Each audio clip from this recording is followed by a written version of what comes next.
Pues sí, y justamente los tibetanos así la ven. Mucho de la explicación de la compasión en el budismo tibetano es que ser compasivo requiere muchísima courage, ¿no? Mucho coraje en el sentido español, ¿no? En el sentido de valentía y arrojo. Porque es lo que estás diciendo, ¿no? O sea, usualmente huimos huimos del dolor, huimos del sufrimiento y no nos damos cuenta que para crecer y florecer tienes que acercarte a ese momento como de ternura y de fragilidad. Mentores. Hola, ¿qué tal? ¿Cómo estás? Soy Maite Valverde de Loyola y estoy feliz, de veras feliz de presentarte este nuevo set. Le vas a sacar un montón de jugo y provecho y estoy segura que va a guiar tu vida. La entrevista es con Kavindu. Con Kavindu es con quien yo me entrené en el mundo de mindfulness y la meditación. Es mi amigo y mentor desde hace más de 11 años y es una de las personas que más me ha marcado en mi vida, en mi desarrollo y en los proyectos que emprendo. Es una de las personas más importantes de mi vida. Es cofundador de Yoga Espacio y director del programa de meditación para la vida de Yoga Espacio. Escuela que tiene más de 15 años, que ha formado a más de 15 generaciones de instructores en yoga y a 2 generaciones de maestros de meditación mindfulness, de las cuales, por cierto, yo he estado en las 2 que han estado y en la tercera también soy parte del equipo. Se graduó de composición en el American Conservatory of Music de Chicago. También estudió en Oberlin College en Ohio música y él es músico, compositor y fue maestro de música, incluyendo composición, producción, análisis, orquestación por 18 años. Tiene una maestría en mindfulness y es autor del libro Mindfulness, la meditación de conciencia plena, editorial Kairos. Ha enseñado meditación a miles de personas y además enseña meditación a maestros de yoga que entrenan. Imparte programas de mindfulness también en escuelas con maestros y con niños. Y cada año dirige varios retiros en México y Canadá. Para mí es el mejor maestro de meditación de habla hispana por su congruencia, su facilidad para enseñar de manera simple, profunda y muy interesante cómo trabajar con la mente, las emociones, la creatividad y el sentido de vida. Sus enseñanzas son una fascinante combinación de prácticas milenarias, textos antiguos y lo más avanzado que hay en la ciencia en cuanto a estudios del cerebro y el comportamiento humano. Puedes encontrar sus cursos, entrenamientos y programas en yogaespacio.com y en meditacionparalavida.org o en Facebook Yoga Espacio. En esta entrevista hablamos de cómo organizar el tiempo para ser eficiente con tus actividades, cómo aprender, cómo estudiar y lograr que esto sea cada vez más fácil, aprender y estudiar. Cómo lograr que lo que haces sea fascinante, sin que te pese. Cómo trabajar con la mente y su potencial. Y hablamos de la ambición y cuando la dejamos, podemos crear mejores cosas y ser libres. Quiero agradecer también a los maestros de la formación de maestros de meditación que estuvieron con Kavindu en la generación 2019 y 2020, que me ayudaron a elaborar las preguntas para esta entrevista. Gracias a todos ustedes. Y espero que disfrutes esta entrevista, compártela con otras personas a las que también pueda servirles. Deja que avance la entrevista, se va poniendo mejor cada vez. O sea, no te pierdas todo el contenido de la entrevista y termina increíble. Y estoy segura que va a ser una diferencia para ti. Compártela y déjame tus comentarios tagueándome como Mentores con Maite y Maite Valverde de Loyola. Que la disfrutes y que enriquezca tu vida. Mentores. Kavindu, bienvenido. Gracias, buenos días, Maite. Qué gusto tenerte aquí en Mentores. Casi que yo te hubiera escogido los primeros mentores y quería esperar un poquito más de tiempo para construir también con otros mentores, pero me encanta que estés aquí. Gracias igualmente, padrísimo. Es un honor. Me gustaría empezar preguntándote por tu gusto por los perros. ¿Qué es lo que te dan los perros? ¿Qué es lo que ves en los perros que creo que tienes un cariño muy especial compartido con muchas personas? Bueno, los perros llegaron a mí por accidente casi porque los consiguió mi esposa. Bueno, y luego una tuvo cachorros y yo sí rescaté uno, pero realmente los perros lo que han hecho en mí es, me ayudan a ser disciplinado, porque los perros son muy disciplinados ellos, son relojitos los perros, ¿no? O sea, tú les das a comer a tal hora y a esa hora te dicen va, ¿no? Tienen como el reloj muy claramente marcado y esperan de ti mucho atención y cuidado, ¿verdad? Digo, los puedes dejar ahí nada más tirados en el patio, pero pues es una pobre calidad de vida para un perro. Entonces, a mí me gusta que los perros estén sanos y bien, ¿no? Entonces, en un sentido me ayuda como a extender mi disposición a cuidar a otros, digamos, ¿no? Eso me dan. Son buena compañía también, tener aquí perritos a un lado tuyo es bien sabroso, como que sientes que hay alguien siempre, ¿no? Que está alguien contigo acompañándote. Sí. Tienen su lado que es que no puedes salir tanto, si quisieras salir del país o algo, pues dónde se quedan los perros, cuántos días en la pensión y todo eso a veces es complicado. Pero la verdad que lo que dan los perros es muchísimo, lo que te ayudan a generar en ti la sensación de conexión y a mí me dan la disciplina, también me ayudan a caminar más. Si no tuviera los perros probablemente saldría a caminar menos y camino muchísimo. Camino, bueno, no sé si es muchísimo, pero pues 3 veces al día, dos de ellas caminatas cercanas a una hora, ¿no? Wow. O 45 minutos. Entonces son como 2 horas, algo así, de caminar con los perros. Y eso pues para la salud es bueno. Yo lo noté en mi salud como cuando llegó Caliana, la Golden. Mi salud mejoró en muchos sentidos. Ok, genial. Me gustaría preguntarte creo que has contado cuando eras niño que estabas a lo mejor, yo lo voy a decir así, como conectado con la bondad natural que tenemos y dices que veías a los adultos y dices, ¿por qué se pelean tanto los adultos? Y creo que eso te conectó con parte de lo que enseñas ahorita, ¿no? Como en la meditación y compasión. Seguramente, ¿no? Todo esto, toda nuestra formación influye mucho. Pues yo lo que notaba de niño era que la gente no se escuchaba. Me daba la impresión de que no prestaban atención bien a las personas.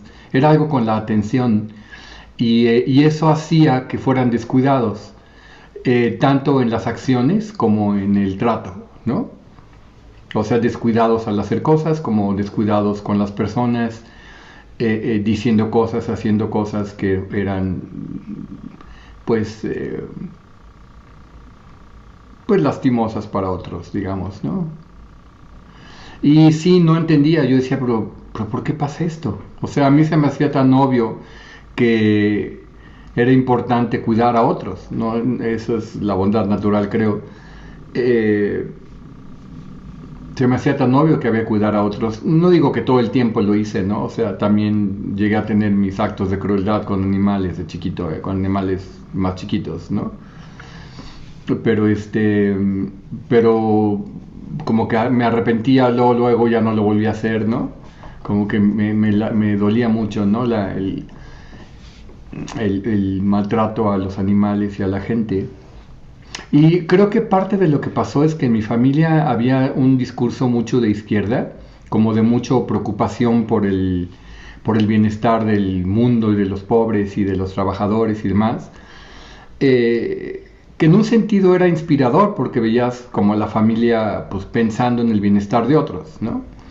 Pero a mí me brincaba que el trato de algunos de mis familiares con la gente que tenía enfrente no mostraba ese mismo cuidado. Entonces yo vi una contradicción, yo decía, ¿cómo puede uno tener una ideología de cuidado de los otros, no importa cómo le llames a esa ideología, si tú en tu trato diario no tienes ese cuidado con la gente con la que interactúas? Eso es algo que me movió mucho de chiquito, esa contradicción y el que se me hacía como que pues que algo podían aprender, o sea, que la gente podía darse cuenta que estaba haciendo eso y que podía ser más cuidadoso y también pues implícitamente de que se creaba una mejor relación, una mejor comunidad cuando cuidas y cuando estás empático y atento a las personas.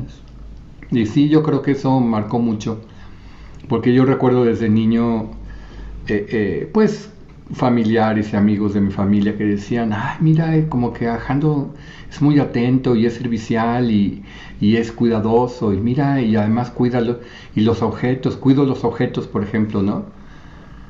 Este, te digo, no digo al 100, pero en general noto que pues el coche está limpio, mis instrumentos están limpios, el piano está limpio, mis cosas las cuido, ¿no? Siento que el cuidado da calidad de vida y da calidad, produce calidad en tus acciones, produce calidad en los objetos que tocas, ¿verdad? En las cosas que produces, materiales, y produce calidad en las relaciones. Calidad queriendo decir, pues, algo que es mucho más benéfico para estar en la vida, ¿no? Algo así. Ok. Y todo esto sí noto que desde chiquito era una mirada, digamos, que se fue desarrollando muy pronto. Creo que tuve mis modelos, pero bueno, eso ya será otro tema si quieres, ¿no? ¿Quiénes fueron tus modelos?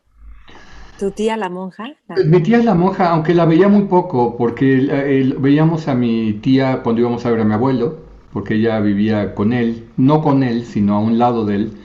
Él con su dinero lo donó a la iglesia y construyó un convento muy grande y mi tía era monja y ella era monja de ese convento, ahí cerca de la villa, a unas cuantas cuadras de la basílica.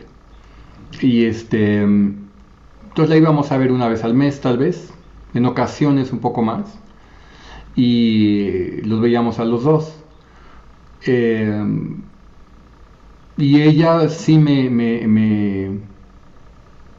impresionaba mucho la amabilidad y la bondad que tenía. Y había como una conexión, aunque creo que ella lo intentaba hacer con todos, ¿no? Que todo el mundo se sintiera especial con ella.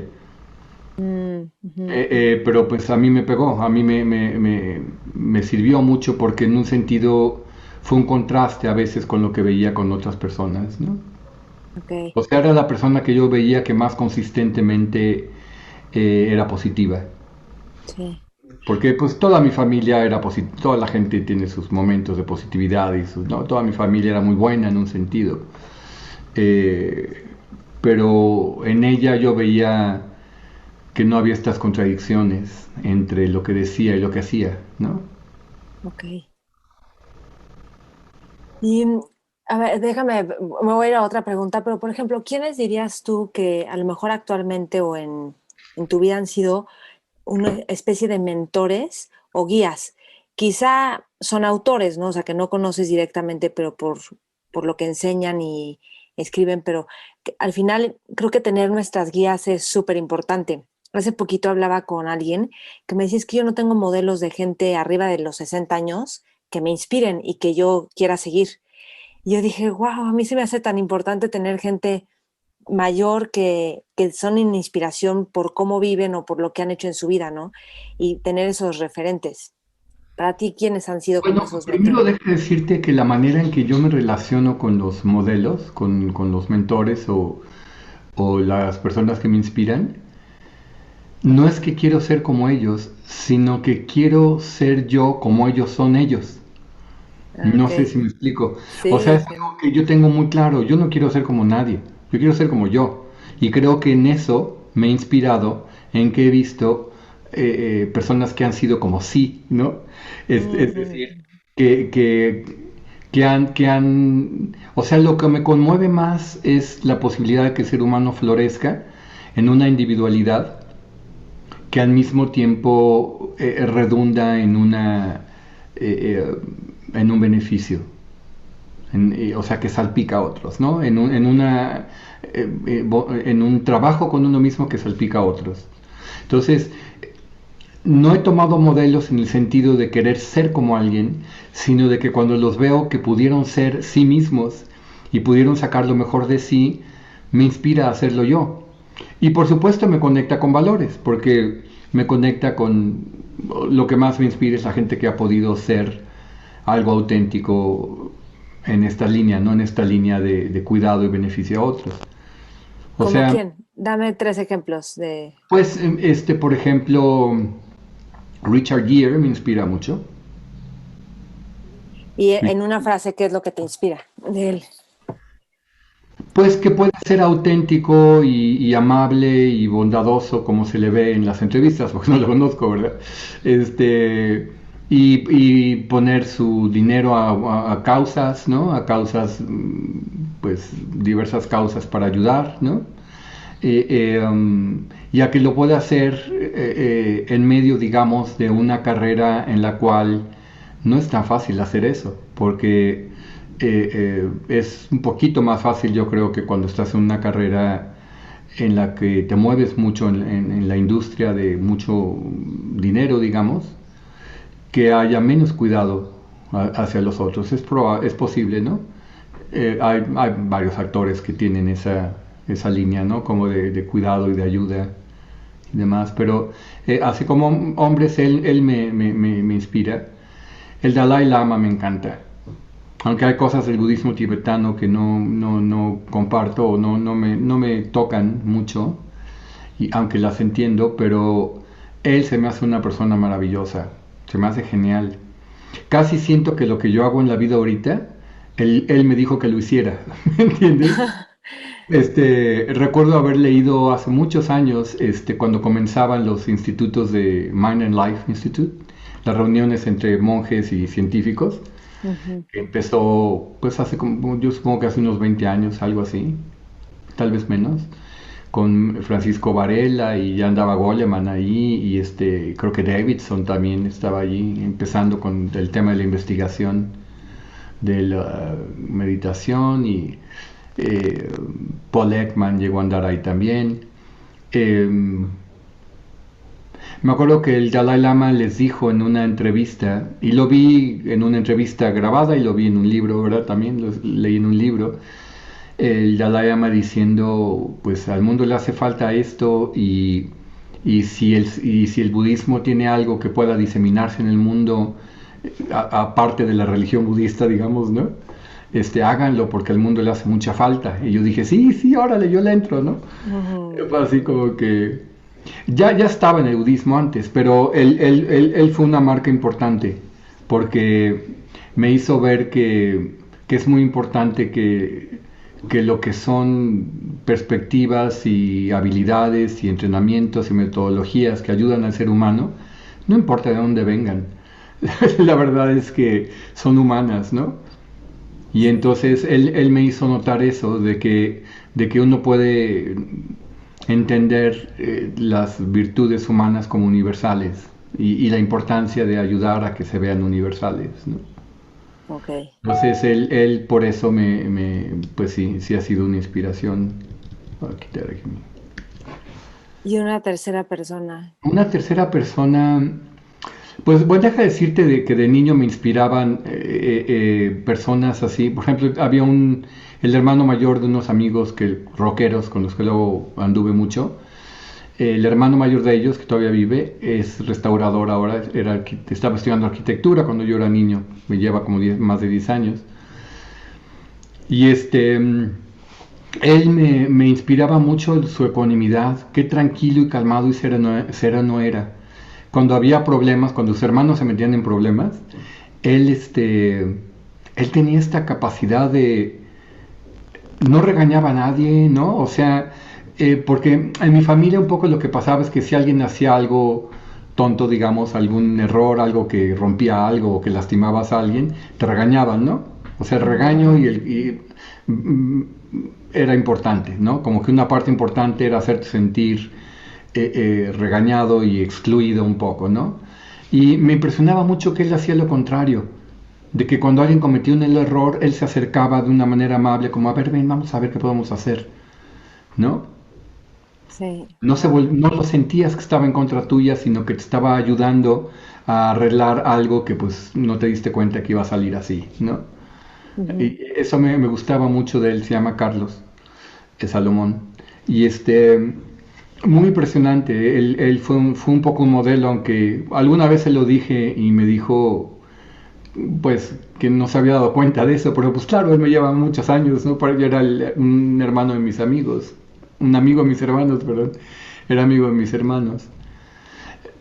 También de sus hermanos fueron un modelo para mí en cuanto a que eran músicos y vi en ellos las primeras personas que conocí que se dedicaban a la música y que tenían una rutina de ensayar y de practicar y de estar pensando alrededor de la música. Ellos fueron bastante modelos, pero no tanto como en sus relaciones. Con ellos me pasaba como con mis hermanos, que los admiraba mucho, pero decía, ¿por qué son así? ¿No? Ujú. Admiraba cosas de ellos, pero decía, ¿por qué estas otras cosas? ¿Por qué no pueden ser asado, no? Había una cierta mirada medio crítica hacia algunas cosas, ¿no? Pero modelos que he tenido en mi vida, eh, yo creo que hasta cierto punto Upek Shamati, el director del Centro Budista de la Ciudad de México, no fue tanto un modelo porque ya lo conocí, yo soy un poco mayor que él además, ¿no? No fue un modelo tanto porque ya estaba yo grande cuando lo conocí, como a los 35 lo conocí, pero me hizo ver que uno se puede dedicar a enseñar budismo, ¿no? Él lo hace en un contexto más dentro de una institución y yo a la larga pensé que eso no era por donde yo quería seguir, pero me hizo ver que era posible una autoorganizarse y presentar algo a los demás y más o menos cómo se hace esto, ¿no? Sí. O sea, de él aprendí mucho de cómo estar en un salón de clase y cómo hablar en un salón de clase y cómo tener una relación con grupos y cosas así. Él ha sido un mentor, yo diría, en muchos sentidos. ¿Y cómo estar y cómo hablar y cómo relacionarte con un grupo? ¿Qué dirías? A lo mejor aprendiste algo y tú también has desarrollado pues con Sí, tantos claro. años de dar clases de música, de meditación. Yo ya daba clases, ¿no? Yo ya daba clases y ya en mis clases ya se veía mucho de lo que es mi propio estilo, ¿no? Que es como muy cercano a la gente, muy interesado en sus vidas. Me aprendo mucho de las vidas de las personas, me gusta que me las cuenten.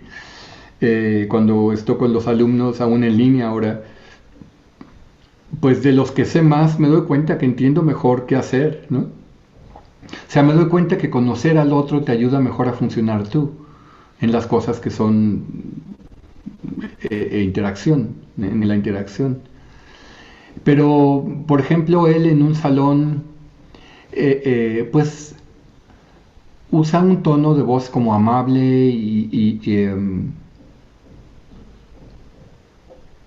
y como que tiene una confianza de estar en grupos, ¿no? En grupos como en los que estás hablando de un tema, pues, trascendental para todos los seres humanos, ¿no? Sí. Eso no lo había visto yo. Yo había conocido maestros, pues, de música, ¿no? En lo que había estado y en la carrera de música, pues, tuve también clases de psicología y de humanidades y otras cosas. Y eran maestros más académicos, ¿no? Pero es la primera vez que vi a alguien dando una clase sobre algo que es para cuidarte tú y para tú hacer una diferencia en tu vida. O de las primeras, porque he de decir que antes de eso conocí otras personas como en Landmark que hacían también esa función de estar en un grupo dando un entrenamiento que es útil para tu vida. Eso también allí había sus modelos, ¿no? Cuéntame un poquito cuando te vas a Estados Unidos a estudiar música, que además te fuiste por ti mismo, tú trabajabas también y estudiabas música, y esta parte, o sea, ¿qué fue lo que descubriste de la gente en Estados Unidos? Creo que viste que ahí tenían una disciplina impecable o constante. ¿Qué es todo lo que descubriste y qué fue lo que te desafió cuando te fuiste a estudiar música? Bueno, cuando me fui a estudiar música fue un poquito, fue suerte porque yo estaba inquieto con estar en México, no quería estar en México y le dije a mi papá que me quería ir y mi papá era consultor de la Embajada Británica de Ciencias. Estaba en el British Council, que es un consejo británico que hay en todas las embajadas de Inglaterra en el mundo y que reúne gente británica y local sobre temas de artes y ciencias. Y mi papá estaba en ese consejo. Entonces yo le dije, papá, consígueme una manera de irme a Inglaterra, ¿no? Claro. Inglaterra pero mi papá era completamente opuesto a pedir favores y aprovechar puestos y entonces dijo, no, no, yo no voy a hacer eso. Le dije, papá, pero conoces al embajador de Inglaterra, ¿no? Pero por su segunda esposa, o sea, se lo comentó a su segunda esposa y por ella sí, que también ella sí se prestó a la influencia porque ella era la traductora del presidente entonces de México, Ole. la traductora de Echeverría. Y entonces ella me dijo que pues que sabía de una universidad donde ella tenía amigos porque ella había trabajado en las Naciones Unidas antes de volver a México a ser traductora de presidentes y que tenía muchos contactos que si yo quería irme a estudiar a Estados Unidos que ella tenía un contacto, ¿no? Y me dio los datos y fue a dar a esta universidad que resulta que es una universidad de altísimo nivel y yo no lo sabía que era de las top schools, ¿no? De colleges, ¿no? Oberlin en Ohio y pues yo nunca había visto a la gente estudiar así. A mis hermanos sí en casa, pero eran muy estudiosos, pero en las escuelas que yo estuve en México nunca vi eso. Nunca vi, o sea, yo estuve en la Escuela Superior de Música en México, ya había estado en ese entonces, y era me acuerdo que en Oberlin, vaya, en Oberlin veías en una semana lo que en México veías en un semestre, ¿no? Y esperaban de ti un desempeño alto, o sea, los maestros te traen así, y si veían que caías tantito, te llamaban. Tenías una llamada y te decían, soy tu maestro de tal, vi que disminuyó tu rendimiento, quiero ver qué pasa. Y si pasaba de cierto punto, te pedían que dejaras la materia, te decían, no puedes con esta, déjala, ¿no? Entonces, pues nunca había visto esta organización alrededor de la educación y a los chicos pues aplicándose. Y yo además tenía, tenía como trabajo en esta universidad, era un trabajo que a cambio del cual me pagaban una parte y otra parte me daban la beca para estudiar allí. Y mi trabajo era ayudar al Departamento de Lenguas Hispanas y al estar algunas actividades en la Casa Española, que era un dormitorio con tema, ¿no? Pero sí me impresionó mucho la dedicación de ellos. O sea, en la música que yo estaba, 4 de la mañana el conservatorio ya estaba lleno de gente estudiando. 4 de Sí, la wow. mañana ya estaban, o sea, si querías que te tocara un buen piano para estudiar en la mañana, tenías que llegar como entre las 4 y 4 y media. Yo empezaba a llegar a las 7, donde dije, voy a llegar tempranito, llego a las 7 y a las 7 estaba todo lleno. Ya te tocaba un pianito por ahí, el que nadie quería, un cuartito ahí con un piano vertical que nadie quería, ¿no? Entonces les pregunté cómo le hace, me dijeron, no, aquí la gente empieza a las 4, me dijeron. No me digas, sí. Yo decía, bueno, con razón se van a dormir temprano, ¿verdad? Que me impresionaba ver jóvenes, ¿no? Irse a dormir temprano. Sobre todo los de conservatorio, porque tienes todo este trabajo de mucha práctica y luego tienes aparte tus clases y luego tienes lo que le llaman materias académicas, que son materias no musicales, que también requieren mucho estudio. Entonces, en fin, fue una universidad de muy alto orden en la cual estuve solo un año, pero que me movió completamente lo que podía hacer uno. Entendí cómo es que se forma una persona.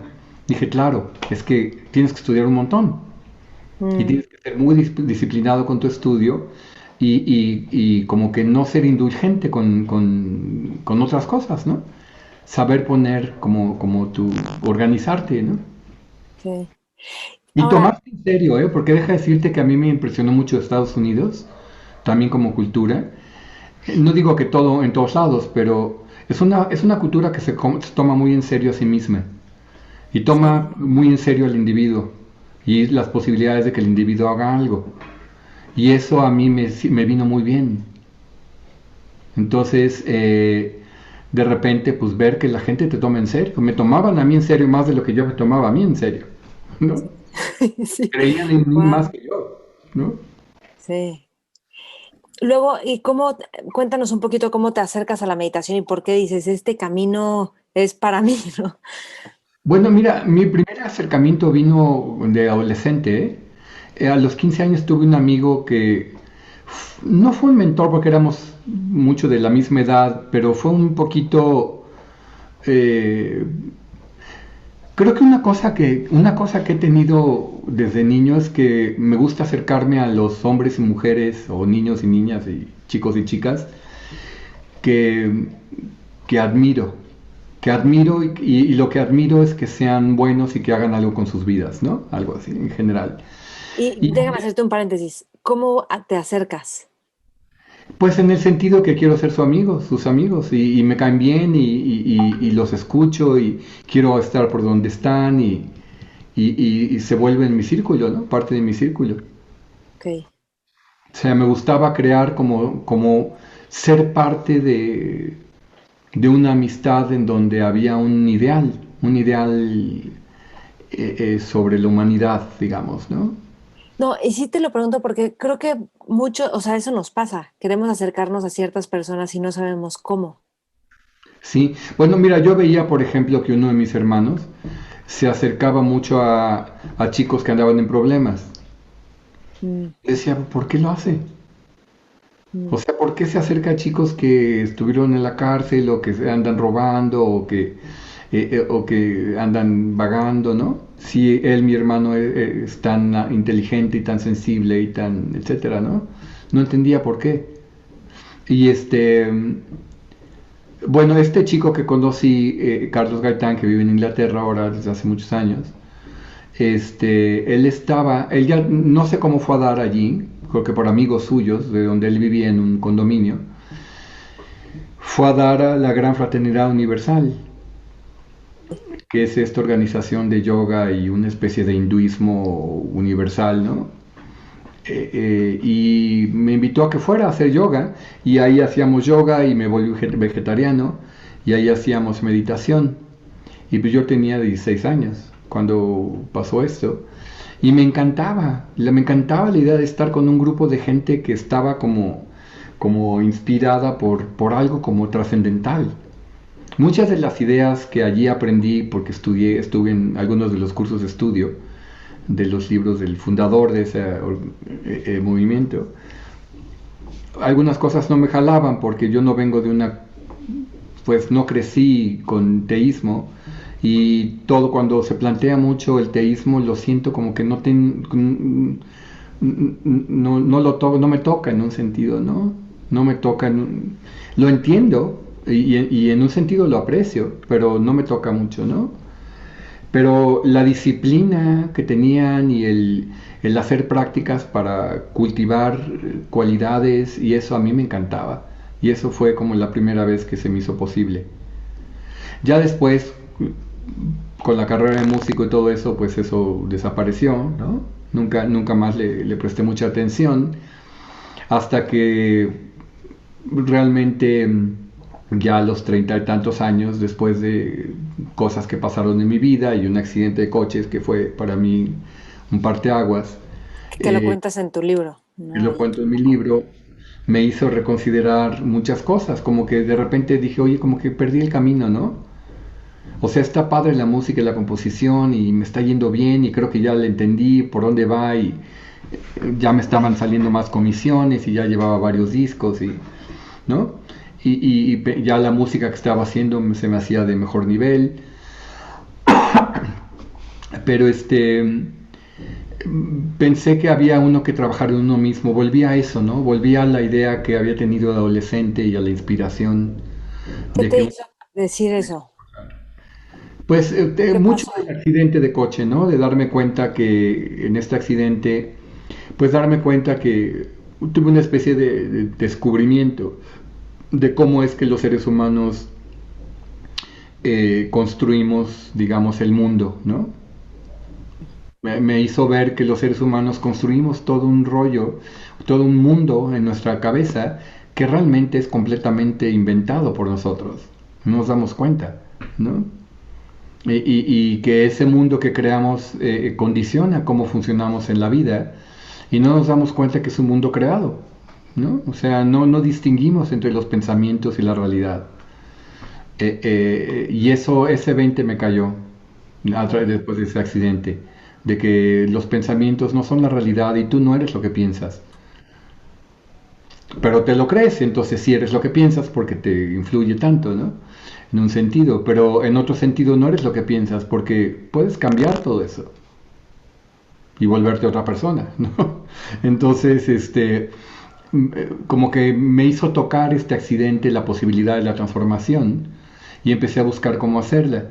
Y entre los diferentes talleres y cursos que tomé de esto con diferentes organizaciones, por ahí en algún momento en uno de los entrenamientos hacíamos una práctica que era como meditación y ahí dije, wow, yo soy de aquí.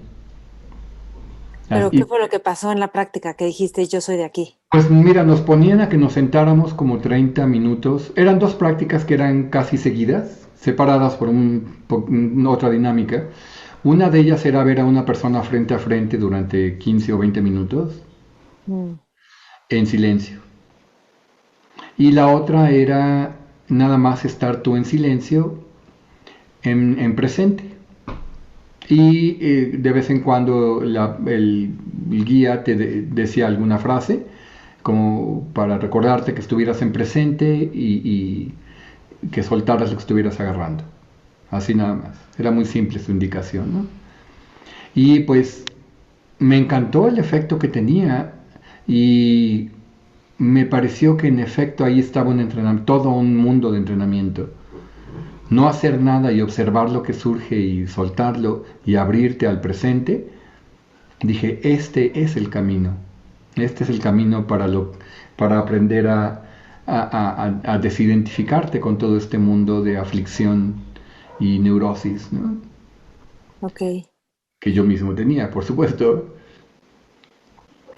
Y, o sea, ¿cómo es la transición de ser músico, compositor, que te estaba yendo bien, a dar clases de meditación? Y creo que por ahí también haberte ido 2 años a un monasterio a España, viviendo allá, que se me hace lo más, o sea, una especie de aventura arriesgada padre, porque es dejar todo Pues, literalmente y cuando pues, sales de ahí pues no tienes nada, ¿no? lo de enseñar meditación realmente fue inesperado hasta para mí.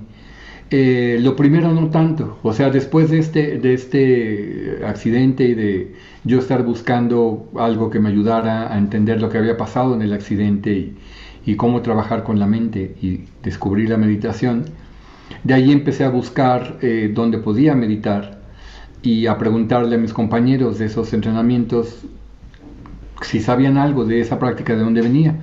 Y me dijeron, sí, sí, seguro la tomaron del Zen. Entonces empecé a buscar Zen y no encontré Zen, aunque encontré algunos libros de Zen, un par, que no entendía muy bien.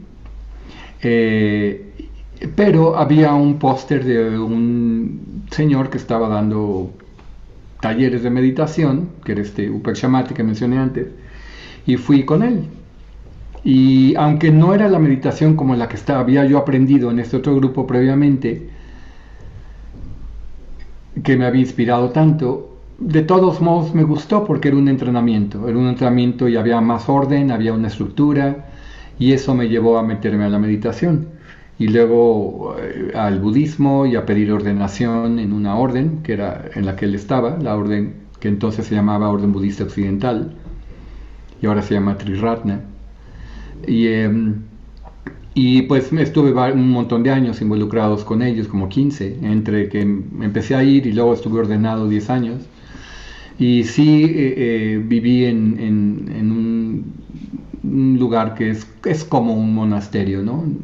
Es un centro de retiros, pero pues uno vive allí como monje prácticamente, ¿verdad? Aislado en las montañas,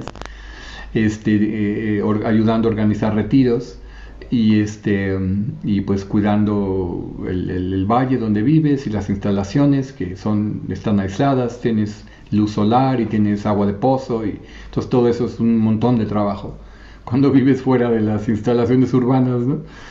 Este Es increíble cómo la naturaleza degrada rapidísimo cualquier cosa que está en la naturaleza, ¿no? Tienes que estar muy atento para sostenerla. Entonces sí, ahí me eché como casi 2 años y 8 meses más o menos. Estuve allí.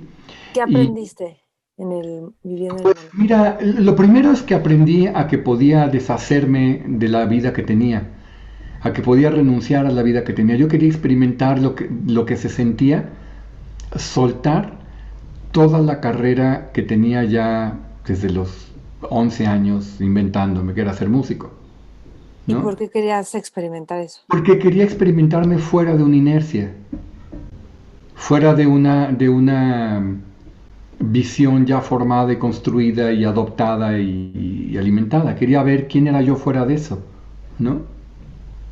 Para descubrirme en un sentido fuera de eso y descubrir partes de mí que no tienen que ver con identificarme con ser alguien de una profesión, ¿no?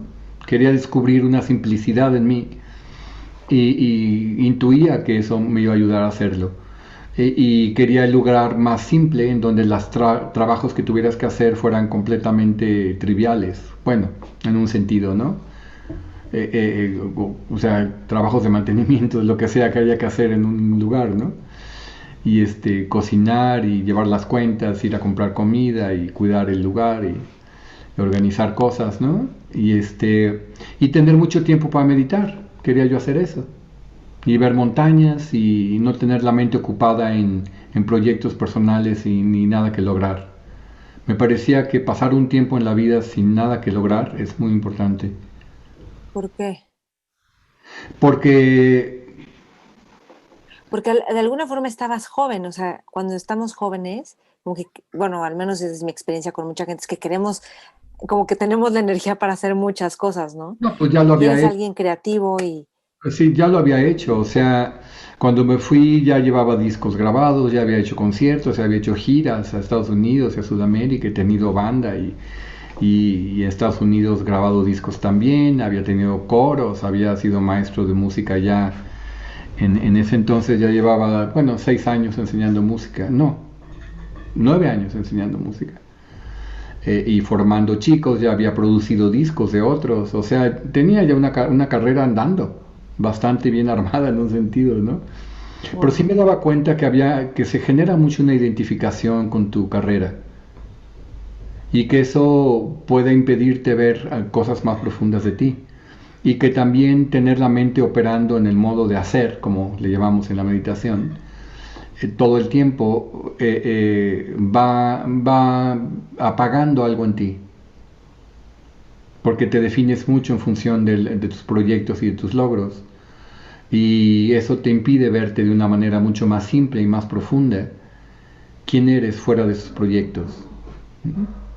Entonces, este lugar, Loca, donde viví en España, cerca de Alicante, permitía mucho eso, permitía no ser nadie. A un chico tan ambicioso como siempre he sido, ¿no? O había sido hasta entonces en mi carrera y con mucho deseo de éxito y con mucho imaginarme que yo algún día iba, ¿no? Mucho alrededor del logro y el éxito en una carrera. Eh, eh, de repente el descanso de no imaginarme que tengo que ser nadie es maravilloso. Y curiosamente después cuando volví y retomé la música, porque pues tenía que vivir de algo cuando salí de ahí, volví a dar clases y volví a hacer música, me di cuenta que ya la hacía desde otro lugar. Y eso me lo dijo una amiga que me recomendó que si me fuera, ¿no? Una amiga de esta misma orden budista. Me dijo, sí, dice, hasta a tu propia música le va a servir bien, dijo, ¿no? Entonces, en efecto, cuando empecé a hacer música me di cuenta que ya no había esta urgencia de ser reconocido y esta urgencia de aprobación que había estado muy metida en mi quehacer musical. Lo cual en un sentido le quitó un poquito de motivación a la música también, porque me di cuenta que gran parte de mi motivación era querer ser aplaudido, ¿no? Mm. Y cuando eso se fue yendo, cuando fui descubriendo maneras más profundas de estar conmigo, me di cuenta que no necesito el aplauso de nadie. Y eso en un sentido debilitó mi dedicación a la música como lo había hecho hasta el momento. No el gusto por la música. El gusto por la música y los instrumentos hasta la fecha está súper vivo, ¿no? Sí. Como que toca otra parte de mí, ¿no? Es que Sí. creo que esto puede tocar un miedo de decir, y entonces, ajá, se va a perder la motivación, pero claro, es porque estamos identificados con eso, pero qué miedo que se pierda la motivación, porque entonces ya no voy a hacer, por ejemplo, música tan maravillosa, o Pues no como, necesariamente, ¿eh? No necesariamente es esa la conclusión. ajá, ok, La conclusión que yo tenía en aquel entonces es que cuando suelte la ambición voy a hacer mejor música. ok, Lo veía casi al wow. revés. Sí, no, no, qué genial, o sea, es que es fantástico, pero soltarlo. Es contraintuitivo. Pensamos que mientras más ambiciosos soy y más claro tenga a dónde quiero llegar, mejor voy a llegar. Y con esto descubrí que es exactamente al revés. Para sacar lo mejor de ti tienes que soltar en gran parte la idea de cómo debe ser ese resultado. Y Mm, tienes que tener más bien una manera de relacionarte con tus actividades desde un lugar muy diferente, que no es el de tratar de ser alguien, sino es muchísimo más lúdico, muchísimo más inmediato y menos preocupado de un resultado, en un sentido, ¿no? Y sobre todo sin la intención de construir una identidad en función de lo que haces. No que no ocurra, o sea, todo lo que haces para los demás les da una identidad de ti, pero tú cuando lo haces no estás tratando de que te vean de cierta manera, no estás en la persecución de una imagen que yo sí tenía, y esa se fue con el tiempo de la práctica se fue yendo, y entonces surgió una gran libertad, y esa libertad me ayudó a darme cuenta que una de mis habilidades y casi naturales, digamos, o cualidades naturales, es algo que desde niño había notado, que los adultos decían que yo sabía cuidar a otros, ¿no? Y sabía escuchar y sabía estar atento y sabía pues echarle la mano a la gente. Entonces me di cuenta y dije, claro, es que eso es lo que hago. Eso es lo que es realmente más motivador para mí, ¿no? mm, Entonces, pues ya después de que llevaba unos años meditando y aún siendo maestro de música, me di cuenta que de lo que más disfrutaba como maestro de música era ver a los chicos trascender sus condicionamientos. mm, O sea, poder ser creativos porque soltaban apegos y soltaban miedos. Y eso era lo que más me gustaba. ujú. Entonces, pues empecé a notar que lo podía hacer en un nivel mucho más extendido que con grupos pequeños de músicos con los que yo trabajaba. Trabajaba formando compositores. Entonces me encantaba ese trabajo y conocí gente maravillosa, la verdad. Eh, eh, pero creo que lo que más valoraba era el trato humano y la posibilidad de ayudar a otros a transformar su vida. Eso era realmente lo que ¿no? Entonces cuando la meditación empezó a madurar en mí y empecé a aplicar mis mismas, eh, pues digamos, herramientas organizativas, pedagógicas alrededor de la meditación, pues fue un paso muy fácil el que empezara a enseñar meditación, porque ya era maestro, ¿verdad? Y, y había tenido este modelo, como mencioné antes, de Upak Shamati, de cómo se podía estar en un grupo hablando de cosas trascendentales, ¿no? Y ayudando a la gente a trabajar consigo misma. Entonces ya de allí, pues se fue dando bastante fácil, de manera bastante natural. Y Sí, en un claro. momento dado, pues ya le fui metiendo más tiempo simplemente a enseñar meditación. ¿Qué ha sido lo más desafiante para ti dentro de la meditación o tú como practicante de meditación?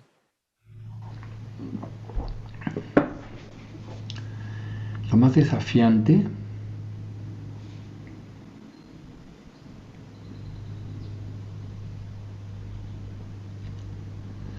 bueno, es que no sé si hay algo que sea lo más desafiante, Maite. Yo creo que toda la meditación es en un sentido desafiante, porque es contraintuitiva. O sea, va en dirección contraria a lo que se nos hace natural casi en un momento dado. No es que sea antinatural, sino que normalmente tendemos a ir con cierta inercia y la meditación desactiva esa inercia. Entonces la meditación tiene mucho, tal vez tiene el mismo desafío que tiene la música en ese sentido. O sea, para tú construir una habilidad musical como intérprete o como compositor, tienes que desarrollarte mucho alrededor de los puntos débiles. Mm. O sea, mucho de lo que es la disciplina de la formación de un artista es saber. Hay un libro que se llama The Talent Code, el código del talento, y hay una parte en la que describe que alguien que trabaja de esa manera con deep practice, como se le llama, con práctica profunda, tiene que tener un ojo increíble para saber dónde está lo que se puede mejorar. Ujú. Que es justo donde no queremos entrarle porque es lo que Donde no queremos entrar porque es lo se que nos no te dificulta. sale. Exacto. Entonces tienes que estar muy alerta de todo lo que está como saliéndose en un sentido donde se puede hacer un trabajo, donde hay una oportunidad, ¿no? De crear un florecimiento. Yo así lo veo, ¿no? Ujú, No lo veo tanto como mejorar tampoco. Lo veo como la oportunidad de que ahí salga una flor, ¿no? ujú. Sembrando flores, me gusta esa imagen que se le escuché a otro maestro, ¿no?, de meditación, sembrando flores, ¿no?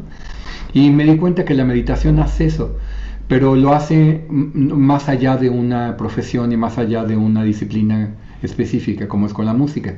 En la música puedes sacar flores de una música, de una pieza, ¿no?, que tú compones o que tú aprendes a tocar, o en las artes, ¿no? En general haces esto, o en cualquier disciplina creativa, ¿no? En las ciencias, en la ingeniería, en la arquitectura lo haces, ¿no? Eh, pero con la meditación las flores realmente son flores que tocan todo lo de tu vida. O sea, en un sentido, la obra de arte eres tú. Ah, qué bonito. A ver, Lo que háblanos más dice de eso. Hermann Hesse, que creo que lo debo haber tomado Hermann Hesse. Hermann Hesse tenía mucho esta perspectiva en sus libros de Demian y El juego de los avalorios y otros, de que la culminación del arte es el arte de la obra, del ser humano como la obra, ¿no? Algo así. Seguro andaba por ahí en el pensamiento de él. Y mucho de lo que es el budismo, pues es eso, ¿no? Ok.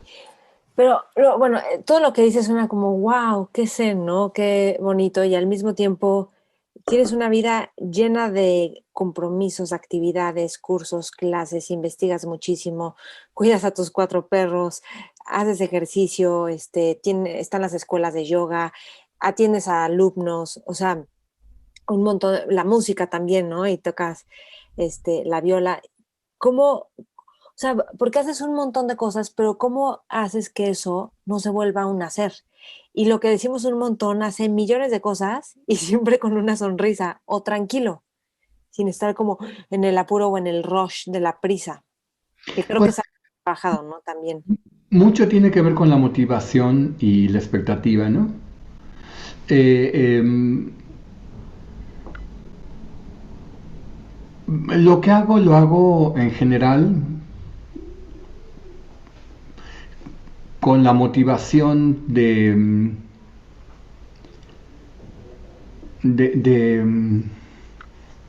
pues sí, de sembrar flores, ¿no? De florecer yo.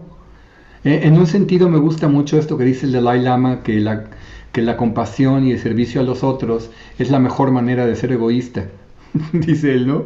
Sí. Porque es la manera en que mejor floreces tú, ayudando a otros, ¿no? Y entonces así lo veo. Veo que sacar a los perros, no los veo como, ay, esos perros ya me quitaron el tiempo, yo preferiría tocar, ¿no? Sino que me doy cuenta que es la oportunidad de florecer de otra manera que los perros me dan. Y mis alumnos igual, y las clases, y en línea, y formar un nuevo taller, y hacer una formación, y me doy cuenta que eso me va nutriendo. O sea, como que fui descubriendo que la manera en que mejor floreces y mejor nutres tu propia vida Y al mismo tiempo vas creando un contexto que te permita vivir de ello, ¿verdad? Es realmente estar al servicio de otros.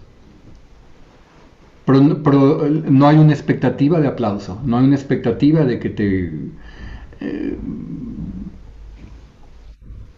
idolatren o que te construyan en algo, ¿no? Sino porque no tienes la mirada puesta en ti, la tienes la mirada puesta como en el valor que estás creando.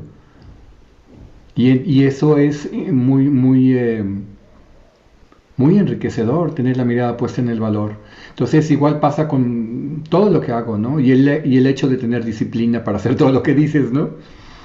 O sea, tengo el día, soy muy organizado y esa organización y esa disciplina la sigo de una manera muy natural. O sea, no es forzada, no es como, ay, chin, y ahora tengo que hacer, ¿no? Sino que realmente quiero hacer lo que sigue, ¿no? Quiero sacar a los perros y quiero dar mis clases y quiero hacer la meditación.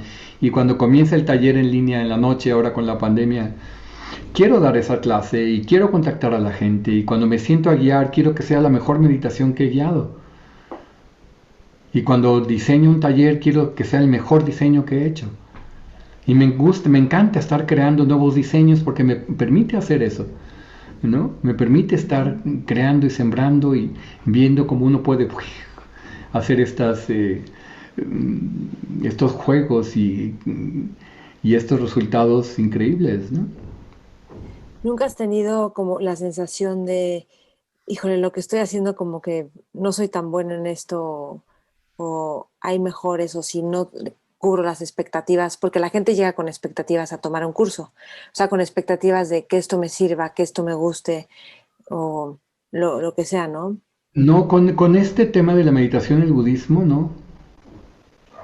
Me pasaba más con la música, pero cuando se fue yendo la motivación de el éxito individual, digamos, ¿no? De ser visto y aplaudido, eso va desapareciendo.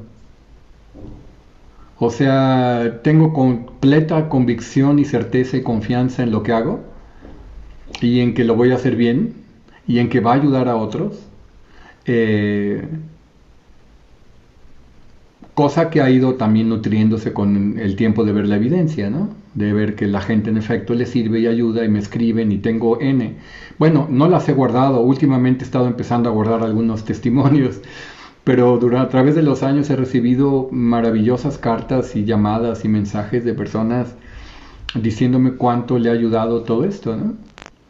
Entonces, no lo veo tanto como una colección para mi egoteca, ¿no? Como se dice, sino lo veo como una evidencia de que por ahí va la cosa, ¿no? Mm. Dime una cosa, Cabindo, ¿te da miedo la muerte o morir o que se muera tu esposa o cómo te relacionas con la muerte? Pues yo creo que uno no sabe muy bien cómo se relaciona con la muerte hasta que la ve cercana. Mm. Yo creo que realmente uno no tiene idea. Es muy fácil decir, ah, ya no le temo a la muerte, pero a ver, espérate, si ahorita te pusieran y te intubaran con el COVID y te dijeran que tienes 30% de oxigenación, ¿cómo la ves, no? ¿Cómo la ves ya cerquita, no? Este, es, no sé cómo voy a tomar la muerte cuando sea inminente, o a lo mejor me agarra desprevenido, como a un amigo hace poco, ¿verdad? Que cayó dormido. Este, pero lo que sí sé es que de repente pienso esto, híjole, apenas ya le voy entendiendo a la vida y ya tengo 64, ¿no? Como que ahorita sí ya le agarré. Ya me di cuenta cómo se aprende rápido, cómo crece uno rápido, cómo estar bien en la vida, cómo ayudar a otros. Ya me di cuenta cómo se crea el equilibrio interno entre tú y otros. Siento que por fin tengo algo que sería maravilloso tener a los 20, ¿no? Claro.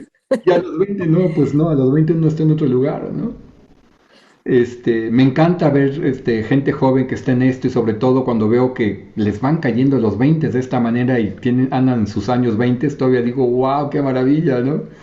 Qué Ujú. maravilla, van a tener toda una vida para disfrutar esto, ¿no? Muchos años para disfrutar esto. Entonces, en cierto sentido, no quiero que se acabe porque siento que qué padre, ahorita ya la agarré, ¿no? Ujú. Aunque creo que eso es probablemente algo que ocurra mucho, ¿eh?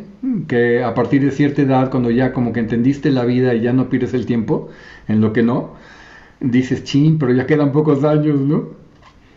Y pues cuando eres joven no piensas que quedan pocos años, te parece que la vida es eterna, ¿no? Pero cuando ya los empiezas a contar, y más o menos con la mano, ¿verdad? ¿Cuántos años podían quedarte con las dos manos? Este, te preguntas, híjole, pues no quisiera irme, ¿verdad? Sí. Pero no obstante, la muerte en sí, creo que sí la entiendo como una parte más natural de uno, como o sea, al menos filosóficamente la entiendo como que tiene que ocurrir y pues sí, me va a ocurrir, ¿no? Lo que me preocupa de la muerte realmente más bien es la cosa de los vivos, ¿no? Me preocupa morir y dejarle un problema a alguien, eso no quisiera, ¿no? Claro. O me preocupa que esté muriendo y eso haga muy difícil la salida, digamos, la muerte, ¿no? Me preocupa el proceso de morir cuando ya está cercano. No tanto el que sea doloroso como el que sea inhabilitante. Mm. Eh, pero pues uno no puede decidir nada al respecto y no puedes planear cómo morir. Bueno, a menos que te suicides, ¿no? Pero no tengo inclinaciones por ahí, ¿no? Pero uno no puede planear cómo se va a ir. ¿Qué Entonces, consejo le daría? ¿Qué consejo te hubiera gustado recibir a los 20 años? ¿O te darías tú a tu yo de 20 años? pues es difícil decir porque creo que tuve consejos maravillosos, ¿eh? Tuve, ¿O cuál fue uno de los mejores consejos que recibiste? bueno, uno de ellos fue cuando yo estaba en Chicago, todavía no estudiaba, no había vuelto a la escuela todavía. Cuando fui a vivir a Estados Unidos, primero pues me empecé a mantener como traductor y estaba haciendo piezas de rock, ¿no? Estaba muy todavía metido en el rock, que fue todo un periodo de mi vida. Y estaba haciendo canciones y con guitarra eléctrica y demás, ¿no? Y conocí a una mujer que me llevaba muchos años, que ella era lingüista o se dedicaba no, a la terapia del habla, se dedicaba a la terapia del habla, perdón, si no, no era lingüista, era terapia del habla, y ella tocaba algo de música, venía de una familia de músicos, ella era catalana, y cuando me vio la música que estaba haciendo, me dijo, oye, ¿tú has estudiado música? Le dije, pues un poquito aquí y allá, ya había estado en Oberlin, ¿no? Y un Mm. año y había estudiado en la Escuela Superior de Música un poco, ¿no? No tenía una buena formación aún, pero ya llevaba algo. Y me dijo, es que no pierdas el tiempo, me dijo. No pierdas el tiempo, todavía tienes edad ahorita para sacar adelante una muy buena carrera de algo, de música, tienes todo para hacerlo. Entonces me dijo, yo siento que estas piezas que estás haciendo, pues, qué padre que las puedes hacer y que salen bastante bien, pero hazlo bien, fórmate bien. Tienes todo para tener, o sea, con más conocimientos de música y un estudio bien a fondo, vas a hacer cosas muchísimo más satisfactorias para ti mismo. Entonces me entusiasmó mucho, me dio mucha confianza y me dio confianza en volver a la escuela. Mm. Entonces, ese fue uno de los consejos más importantes. Luego ya estando en el Conservatorio de Chicago, el Conservatorio Americano de Chicago, tuve un maestro que no me dio música, sino me dio literatura y humanidades, aunque él era, también era pianista. Tenía 3 doctorados el hombre, increíble. Y yo le decía, ¿cómo le haces? Así como me preguntas, ¿no, Maite? Yo le decía, ¿cómo le haces? Era de origen costarricense, pero creció en Estados Unidos, doctorarias. Le decía, ¿cómo le hace para tener 3 doctorados? O sea, de repente ofrecía un recital de piezas de Bach y tocada increíble, y estaba escribiendo un artículo y publicando un libro y dando sus clases, y andaba tranquilito con sus libros ahí de arriba para abajo, ¿no? Y me decía, es que no pierdo tiempo. Decía, ¿cómo dices? Sí, la gente no se da cuenta cuánto tiempo pierde. Mm. Dice, entonces yo realmente, o sea, si tú estudias diario algo media hora, en unos años sabes muchísimo de eso, decía. pero dejamos pasar el tiempo muy fácil y no lo usamos bien. Y realmente simplemente aprovecho mi tiempo y lo uso bien. Eso fue un gran consejo que me dio él. Genial. Y empecé a valorar mi tiempo entonces. Y eso me ayuda, o sea, casi todos los días toco la viola, mínimo una hora. Ole. Y a veces hago 2 sesiones, entonces vienen a ser casi 2 horas, ¿no? Y y soy muy eficiente con el estudio. Lo aprendí de él, ¿no? Ok. Eso, a ver, cuéntame un poquito más, porque dices que con los años para ti es cada vez más fácil aprender o estudiar. ¿Por qué? Porque ya tienes la deep practice de la Sí, práctica profunda de... aprendes a estudiar. Pero ¿cuáles son las claves para...? Porque a mí me encanta que tú nos enseñas mucho a estudiar y yo siento que eso no, o sea, como que no nos lo enseñan en la escuela, Yo así creo como... que hay demasiado énfasis en la mayoría de las personas, y yo la tenía, en que lo que no aprendes rápido no eres bueno para ello. Y eso no es cierto. O sea, ponemos demasiado énfasis en que tienes que aprender las cosas pronto y usarlas ya. Y no nos damos cuenta que no. Que, que aquello que no aprendes pronto y fácil, lo único que requiere es hacerse un poquito más. Y con el tiempo te das cuenta que además aquello que no te era fácil y le pusiste más énfasis, lo hiciste un poquito más, se vuelve muchísimo más fácil, además. Es decir, ponemos demasiado énfasis en pensar que somos buenos para una cosa y no bueno para otra, y nos damos cuenta que no, que es simplemente cosas que has trabajado y cosas que no has trabajado. Sí. Fíjate que me acordé ahorita cuando empecé con yoga que no aguantaba casi nada chaturanga. Y iba mucho con Gerardo Grobet. Y entonces yo le decía, oye, ¿qué hago para poder hacer chaturanga? O sea, ¿qué otra cosa puedo hacer? Y me decía, haz más chaturanga. ¿Lucías Y lo es más? justo más de lo mismo, ¿no? Digo, con las indicaciones adecuadas, pero Exacto, es sí. eso, es lo que estás diciendo. Sí, es regresar y hacerlo, pero también es una manera de hacer las cosas en las cuales, que aprendí de mis maestros del conservatorio y de un maestro de piano que tuve, que también fue un mentor, que una vez, cuando estaba en el conservatorio, cuando empecé a estudiar con este maestro, ya había tenido otros 2 maestros de piano, 3, uno en México, pero este maestro de piano, Herman Spear, me dijo, yo quiero ver cómo estudias una pieza. Dice, a mí no me interesa cómo tocas, me interesa cómo estudias. Porque ahí es donde yo te puedo ayudar a hacer una diferencia. Porque aparte, cómo estudias es lo que va a hacer que toques de cierta manera. Entonces no me importa Claro. cómo toques, quiero ver cómo estudias. Entonces me dice, haz de cuenta que empiezas a estudiar una pieza. Y saco una partitura, me la puso enfrente, me dijo, ¿conoces esta pieza? Le dije, no. Pues ok, es más o menos de tu nivel, dice, para donde lo que estás tocando, ¿no? Entonces, estudiala, me dijo, y se fue ahí al fondo del salón. Y pues después de unos 15 minutos ya me detiene y me dice, no, a ver, no la estás estudiando, la estás tratando de tocar. Le dije, ¿cómo? Dice, sí, you're not studying, you're trying to play. Y le dije, pues ¿qué no es lo mismo? ¿Que no? Tratar de tocarla es estudiarla. Dijo, no. Se ve completamente distinto cuando estudias algo.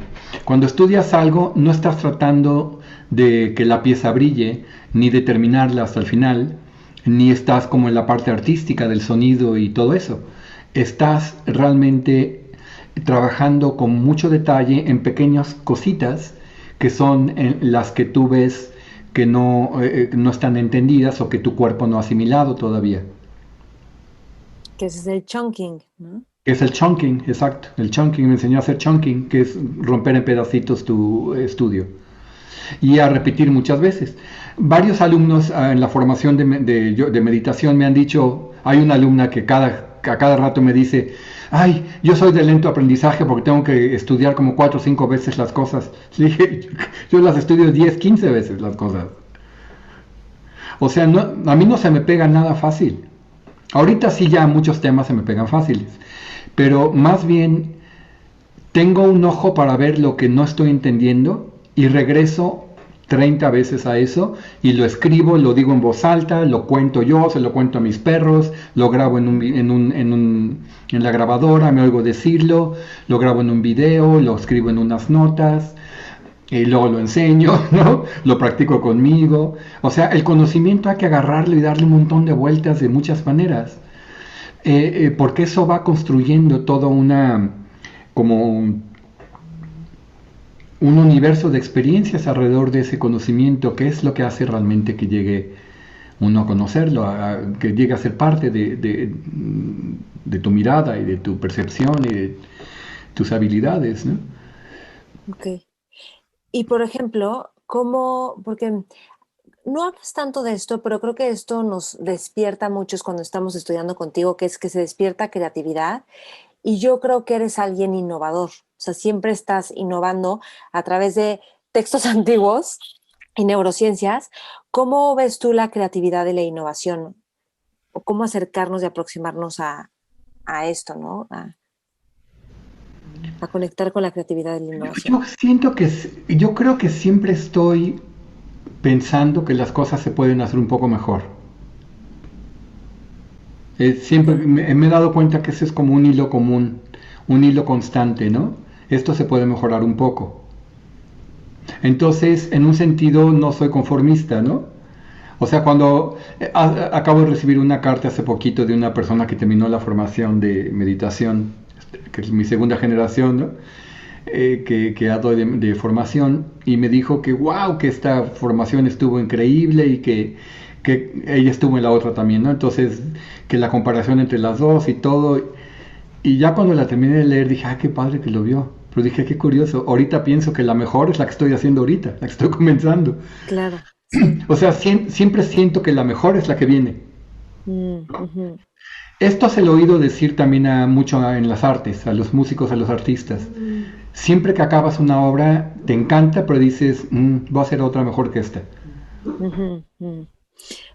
Y, Sí. y mejor es algo un poquito abstracto, no es tanto que tienes claro qué es lo que hay que mejorar, sino que te abre una especie de mirada y de sensibilidad hacia cómo optimizar algún aspecto, ¿no? Digamos, de lo que estás haciendo. Pero ¿cómo lo ves? O sea, esto puede ser mejor y entonces, ¿qué dices? ¿Cómo lo hago más, más claro, más didáctico? ¿O cómo No, conectas por como con ejemplo, la creatividad? ahorita con la nueva formación me doy cuenta de esto. En la primera formación me parecía que era importante primero ver las bases de la meditación como surgieron en el budismo antiguo y ya después ver una aproximación secular y más adelante ver las neurociencias. Y ahora me parece que esa separación no es óptima. Entonces ahorita lo que estoy empezando a hacer es que ya desde que vemos los orígenes, ya veamos un poquito de las neurociencias. Mm, De manera que lo que yo veía más como algo que hay que ponerlo después, ahora creo que más bien hay que estarlo tocando más o menos al mismo tiempo. Entonces esto es un poquito es un experimento, porque eh, eh, cuando uno hace una formación es muy tentador hacer las cosas como materias, ¿no? La materia de esto y la materia del otro, la materia de aquello, porque es el modelo académico. Pero en el modelo de los aprendices, que es un modelo muy diferente, el modelo aprendiz, tú no rompes las disciplinas en materias. Entonces ujú, siempre he tenido una especie de tensión entre los dos modelos. El modelo aprendiz es como se hacía en el pasado mucho del aprendizaje. Esto de los modelos me lo enseñaron en el conservatorio. Estudiamos cómo es que se estudian las carreras, ¿no? El trivium y el quadrivium se estudia. Esto lo estudié en el conservatorio. ¿Cómo fue que surgieron las academias y los programas de estudio? Ya no me acuerdo en qué materia estudiamos eso. Creo que en humanidades. Pero cómo es que se formaron las escuelas y cómo es que en las universidades y las escuelas se decidió que había materias, ¿no? mm. Porque eso fue una decisión cultural, académica, pedagógica que tomó el ser humano, ¿no? En fin, lo que aprendí allí cuando estudiamos cómo se fue dando el trivium, el quadrivium en la clase media, en la edad media, perdón, en la edad media, y luego en las primeras universidades, la crítica que se hace alrededor de la enseñanza era esta. Uno, de que cuando tú no tienes una universidad en la que tienes materias, o una escuela donde tienes materias con diferentes maestros, pues lo que tienes es que tú te le pegas a un artista, ¿no? Como con Bach, sus alumnos vivían con él y Mm, Bach les enseñaba todo. Bach les enseñaba a tocar el clavecín, a tocar el violín, a agarrar la viola, a componer contrapunto, a hacer cosas orquestales, a hacer cosas instrumentales. Este, yo no sé si el solfeo y todo eso también se los daba él, o ni siquiera lo veían como materias separadas. O sea, las disciplinas humanas surgieron primero como un algo y después el ser humano lo rompió en pedacitos para que lo estudiaras en materias. Pero realmente las disciplinas humanas nacieron integradas. mm. Entonces, las escuelas lo que han hecho es las disciplinas humanas romperlas en materias separadas que después el alumno tiene que integrar de alguna manera. Y esta integración no es tan fácil de lograr, porque te dan los pedacitos, pero no te dan todo armado. Y entonces tú lo tienes que después armar sobre la práctica. Entonces, la primera formación que hice lo vi más así. Yo les doy los pedacitos y que ellos lo integren. Y ahorita me estoy dando cuenta que no, que creo que hace falta un poquito más del ingrediente de que desde el principio vean más del todo y no tanto separado en partes. Ujú. Y creo que hay un equilibrio entre las dos, ¿no? Creo que tener materias sueltas y temas ayuda a organizar, pero también desintegra el conocimiento. Sí. Yo creo que eso, o sea, que puedas ver esto tiene que ver con que estás escuchando a los alumnos, teniendo claro lo que quieres lograr con la formación, por ejemplo, o enseñar, y entonces eso te va permitiendo innovar de cierta forma, porque escuchas la necesidad que está. Escuchar la necesidad que está ahí exactamente, ¿sí? A mí me fascinó cuando estaba terminando la tesis de la maestría en mindfulness, que fue muy desafiante en su momento, que estaba a punto de soltarla y viniste un día conmigo y me ayudaste porque estaba yo medio perdida. Y no sé cómo me viste, pero me dijiste como, no creo que traes una cara de qué le digo a esta mujer, pero me encantó porque cuando me dijiste, pues yo juego que soy investigador, porque yo te decía, es que yo ni estudié la maestría para hacer una tesis científica. Me dijiste, pues yo jugué a que yo era investigador y me pongo a no sé qué y juego un rato a ser investigador. Y entonces en ese momento yo dije, wow, claro, como yo soy actriz, yo voy a actuar que soy una investigadora y entonces me voy a sentir en el personaje y esa parte de juego hizo que pudiera, bueno, más prácticas y más conectarme con una fuerza de vida que dejas que te guíe un poco con la resistencia, ¿no? Pero tú qué dirías a las personas cuando hay una resistencia muy fuerte a algo, porque creo que ahí puede entrar el sabotaje, el autosabotaje, de algo que parece difícil o que hasta nos empieza a no interesar, ¿cómo ir más allá de eso? Bueno, creo que lo primero es darse cuenta que el florecimiento trae consigo un poquito de dolor. En este sentido, en el sentido de que cuando estás tratando de hacer algo, el aprendizaje es ensayo y error siempre. Siempre te estás acercando al conocimiento desde el no conocimiento. Y muchas veces eh, tenemos experiencias un poco frustrantes en el camino del aprendizaje. Y si le damos demasiado peso a la frustración y demasiado peso a la sensación desagradable de no poder o no saber, pues terminas alejándote de las cosas, ¿no? Pero creo que una cosa muy importante es darte cuenta que los momentos en que algo no te sale bien no quiere decir que no eres bueno, no quiere decir nada de ti. Es simplemente que requiere que lo examines un poquito más y que lo hagas más veces. Sí.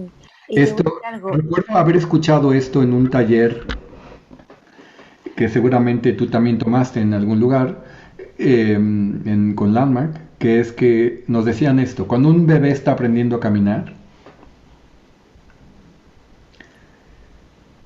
Nos decían, observen cómo un bebé aprende a caminar, date cuenta cuántas veces se cae.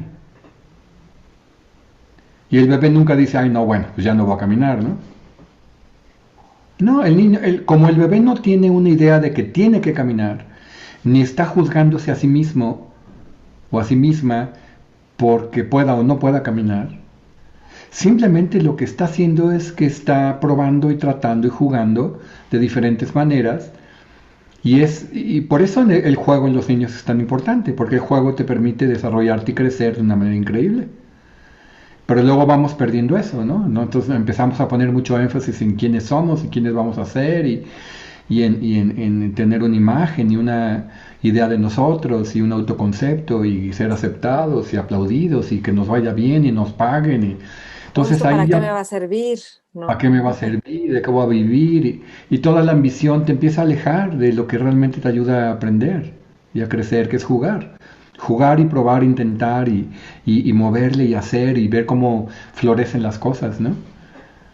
Y es increíble cómo, o sea, el haberlo hecho y terminado, número uno, además de que me fascinó el trabajo que quedó, o sea, que me sentí muy orgullosa de haber hecho eso, porque yo me quedé muy satisfecha. ¿Te dieron mención honorífica o No me excelente? dieron la mención, pero me reconocieron porque me dijeron que era muy innovador y no tenía nada de esto. Y Ujú. creo que hasta me pusieron mejor calificación que tú porque me dijiste y yo, ¿cómo? Sí, sí, sí. Y pero al mismo tiempo me dio como alas, me dio alas, me conecté con una fuerza interna que me dio muchísimo empuje y que no veía para nada antes de hacer esto, ¿no? Exacto. Y digo, wow, es que si no lo hubiera hecho, me hubiera perdido de esto, de Sí, sí. tanto que te da, pero esto fue hace año y medio y siento que me sigue dando millones de Es cosas. que, es que, es que así se da el florecimiento. Una vez que tienes se sigue, ¿no? Una Y vez que te empieza, desempuje. Que, tiene un vuelo a través de tu vida, ¿no? Yo creo que tú tienes, no me acuerdo si lo vi contigo en la maestría, el modo aprendizaje, que cuando el cerebro está en modo aprendizaje es más fácil aprender algo nuevo. Sí, sí.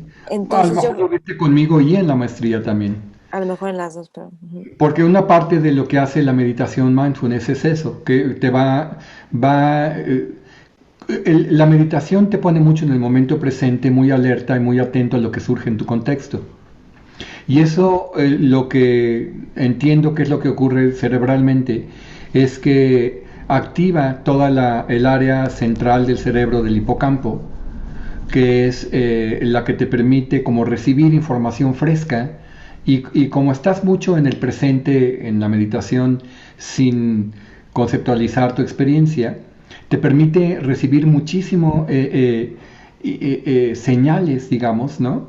Del exterior y de lo que te rodea y en la percepción sensorial, que enriquece mucho la capacidad de tu cerebro de formar nuevas estructuras de conocimiento. Mm. Es decir, en la medida que te abres más a ver lo que no ves y a saber lo que no sabes, tu cerebro va aprendiendo a hacer eso cada vez más. En el libro del Código del Talento lo explican a través del tema de la mielinización. Ujú. La mielinización es este proceso mediante el cual el cerebro refuerza las redes neuronales que estás usando mucho y que son nuevas. O sea, cuando tú empiezas a hacer algo, o sea, la razón por la cual es mala idea pensar que si algo no te sale a la primera es que no eres bueno en eso, es que no te das no dando cuenta que lo que te falta es construir una red neuronal y reforzarla y entonces ya te sale fácil. Te salen fáciles las cosas que ya tienen una red neuronal construida y mielinizada y no te salen bien las que no la tienen. Entonces lo que tienes que hacer es construir esas redes. De hecho, en el libro dice, o sea, los bebés que aprenden a caminar antes es porque intentaron antes. Y Intentaron. entonces la idea es seamos más bebés tambaleándonos, lo que decías hace rato, Sí, sí, sí. de sentirnos torpes, Sí, incompetentes. permítete meter la pata y intentar y siempre estar intentando crear modelos y prototipos y posibilidades y cómo se vería así, cómo se vería asado, ¿no? Como estar constantemente haciendo eso. Cuando tú estás utilizando mucho tu cerebro en un modo de aprender, lo que estás haciendo es que estás fomentando el metabolismo de la mielina, de la mielinización. Si tu cerebro no tiene que producir mielinización en redes neuronales nuevas, porque no estás generando redes neuronales nuevas y no estás repitiendo un nuevo aprendizaje que tu cerebro capta que estás regresando a él, entonces tu mismo cerebro no optimiza o no le dedica recursos a la síntesis de la mielina. La manera que funciona el organismo y el cerebro en particular es que te dan lo que tú les pides, ¿no? Si tú no le pides aprender al cerebro, no te da a aprender. Si tú le pides aprender, te empieza a dar a aprender. Y si le pides aprender con mucha frecuencia, tu cerebro aprende a aprender. Sí. Y empieza a entrar en un modo en el que se te pegan las cosas muy rápido. Entonces ahora a mí no se me pegaban las cosas fáciles y como digo las estudio mucho y regreso a ellas n cantidad de veces, pero sí noto que aprendo más rápido, aún así. O sea, leo un libro y me doy cuenta que también ya generé una manera de leer en la cual cuando termino el libro recuerdo lo que leí. O sea, tengo claro lo que estudié. Puedo recordar los puntos principales, ¿no? Sí, también es por tu atención y presencia. Es la manera en que prestas atención y la manera en que tú vas leyendo y creando como estructura, ¿no? Como que a ver si entendí esto es tal y tal, claro, y tiene que ver con aquello, entonces ya lo ordenas y luego ya le sigues, ¿no? Nunca leo un libro como una novela, ni siquiera una novela la leo como una novela. Las novelas las leo igual, como cuando estudio un libro de ciencias o de meditación o del cerebro, ¿no? O de budismo. Regreso y vuelvo a leer esa escena y vuelvo a leer lo que dijo la heroína y vuelvo a leer lo que dijo fulanito y regreso a esa parte y digo, claro, y aquí tiene que ver con eso. De manera que me gusta como que la novela me vaya permitiendo jugar con ella, en un sentido, ¿no? Me acuerdo cuando en tu primera formación de maestros de meditación, que nos estábamos estudiando los tipos de integración de la conciencia, o sea, la conciencia horizontal, la vertical, la de los recuerdos. Pero ve, te lo estoy diciendo, o sea, con las manos, porque tú así nos lo enseñaste, nos pusiste a todos un rato a practicar solos, así, luego la conciencia total, y un rato, y entonces a mí se me quedó para siempre grabado. Igual y me falta alguno, pero siempre me acuerdo de los tipos de conciencia de Daniel Siegel porque lo vimos contigo y lo estudiamos moviendo el cuerpo, explicándoselo a otros, lo pasamos todos en círculo. Son formas de aprender, ¿no? Ahorita me acordé. Padrísimo. Cabindo, ¿qué es lo más reciente que has estado estudiando que te tiene fascinado o súper curioso dentro de... Pues mira, hay un tema que vengo desde hace muchos años trabajando y que siento que está como a punto de florecer de cierta manera, que es el tema de las emociones. Este, Es un paradigma distinto, ¿no? El que... sí, sobre todo ahorita en particular, que estudiar el paradigma de las emociones como un proceso constructivo, que es esta aproximación científica que mucho Liza Feldman Barrett presenta en sus libros, ¿no? En el de lo que el cerebro la vida secreta del cerebro y luego este otro, ¿no? Que estoy leyendo de las 7 lecciones sobre el cerebro. Este, se me hace que es formidable la presentación que ella hace. No es solo de ella reconoce que desde William James viene y desde mucho antes, ¿no? En la historia, ya el ser humano se había dado cuenta que nuestra percepción es construida a través de nuestra experiencia y que las emociones son una manera en que nuestra experiencia del pasado se viene al presente para explicar el presente. En fin, lo estoy diciendo muy exageradamente reducida, pero toda la perspectiva de que las emociones se construyen al momento en base a tu experiencia pasada y te generan una percepción condicionada por tu pasado, me aclaró muchísimo sobre el tema de las emociones y lo que ahorita está siendo mucho un tema que me tiene muy vivo es cómo enseñarlo, ¿verdad? Cómo enseñar esto como un entrenamiento de inteligencia o educación emocional, cómo aprovecharlo mejor yo con mi propia vida en mis emociones y, y cómo escribirlo también. Ujú. O sea, cómo crear un entrenamiento de ello, cómo aprovecharlo mejor yo y cómo escribirlo. Yo siento que ha habido muchísimo cambio en el área emocional en mi vida y creo que todo ha ayudado, ¿no? Ha ayudado la meditación, ha ayudado el Landmark, ha ayudado eh, eh, La viola, los perros. la viola, sí, todo ha ayudado, pero y la comunicación no violenta mucho tiempo Mm, fue muy importante para esto. Entonces, estoy viendo cómo generar un modelo de entrenamiento y una metodología de educación emocional que sirva, que sea fácil de entender en un sentido, porque la explicación de Lisa Feldman y de la modelo constructivista de las emociones es muy complejo y es contraintuitivo. Es muy difícil de explicar y es muy difícil de entender y no se parece nada a cómo entendemos de manera espontánea las cosas. Es casi contradictorio. Aunque esto es una marca de todo lo que he hecho con el budismo y la meditación, ¿no? Por ejemplo, en la meditación, la gente siempre quiere lograr algo con la meditación y no se da cuenta que cuando quieres lograr matas el efecto, ¿no? Es decir, la meditación se desarrolla mejor cuando no estás preocupado de que te dé un resultado. Es cuando mejor resultado da, ¿no? Entonces, este tipo de paradojas ocurren mucho cuando te mueves en un terreno nuevo. De que como estás en un nuevo paradigma, estás tratando de explicar las cosas en el paradigma conocido. Entonces, crear una explicación de emociones en un nuevo paradigma que difiere del paradigma que comúnmente entendemos de las emociones, es bien difícil porque va a contrapelo. Va a contrapelo de la cultura y a contrapelo de cómo intuimos las emociones en el momento. Pensamos, por ejemplo, que estamos a merced de las emociones y que no podemos hacer nada con ellas, que surgen y pues ni modo, surgieron, ¿no? Y no te das cuenta que en el momento que están surgiendo tú puedes ayudar a moldear hacia dónde se van.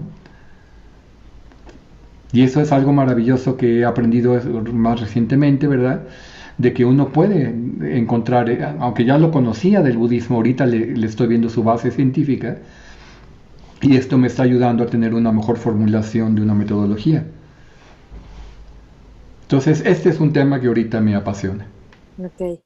¿Qué has aprendido de ti en los últimos 12 meses, que son los últimos 12 meses casi de COVID? Digo, todavía no cumplimos 12, pero ¿qué has aprendido de ti?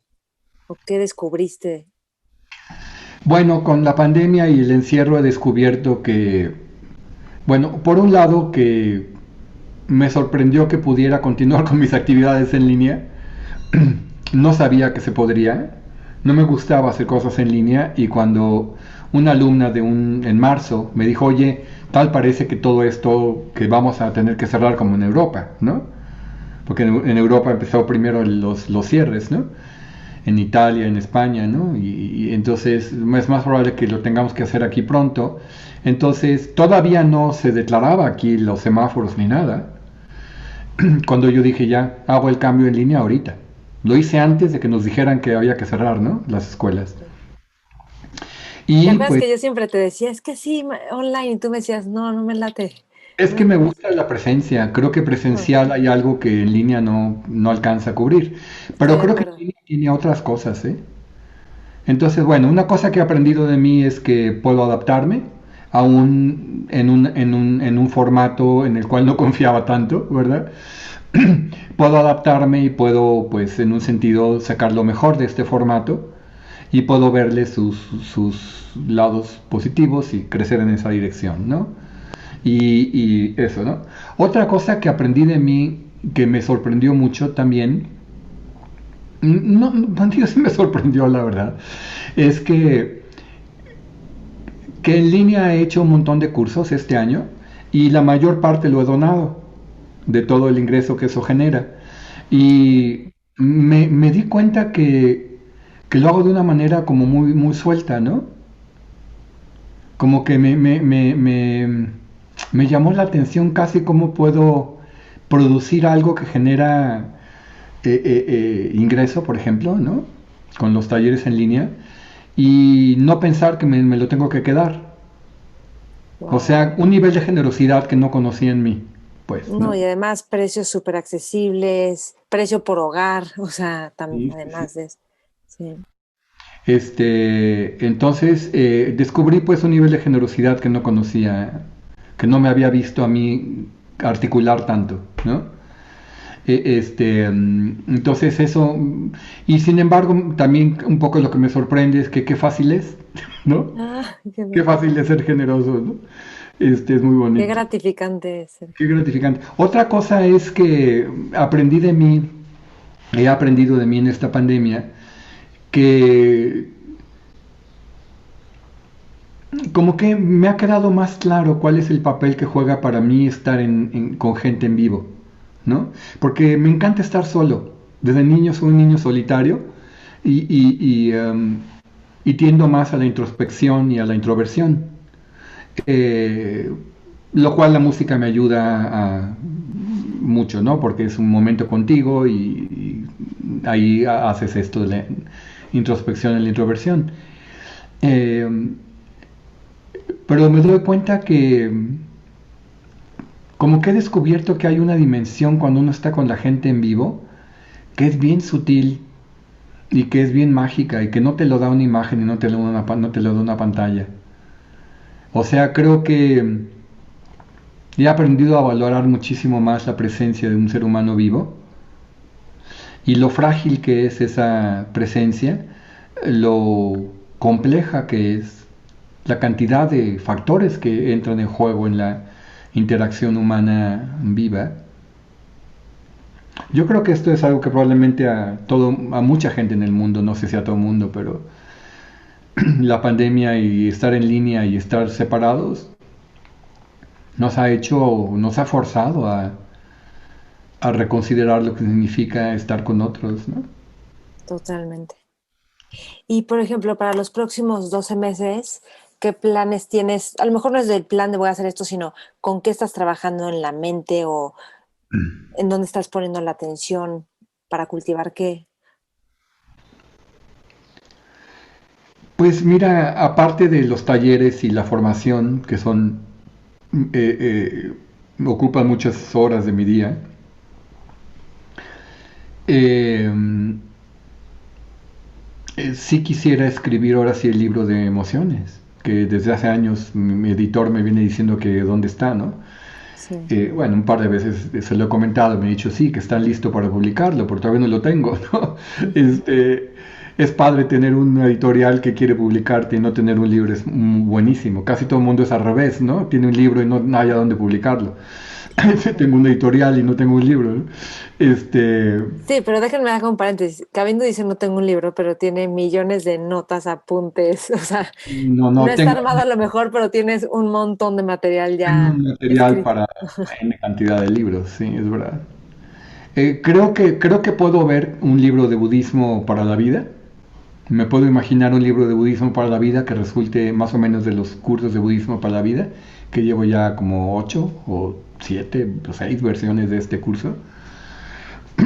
Y puedo ver un libro sobre emociones, que creo que es emociones y estrés. Están integrados, Mm, porque ahora ya entiendo que están más integrados de lo que creía yo antes. El sistema de amenaza y las emociones son un continuo, no los puedes separar, ¿no? ok, Sistemas de regulación. Entonces puedo ver eso en el año, que este año madure un libro o dos, sí, pero con tanta actividad veo difícil que sea más de uno.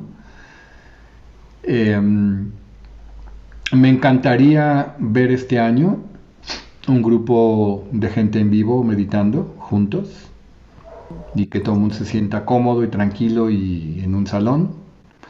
Yo supongo que eso van a ser números chiquitos, pero sería muy bonito meditar juntos con un grupo en vivo.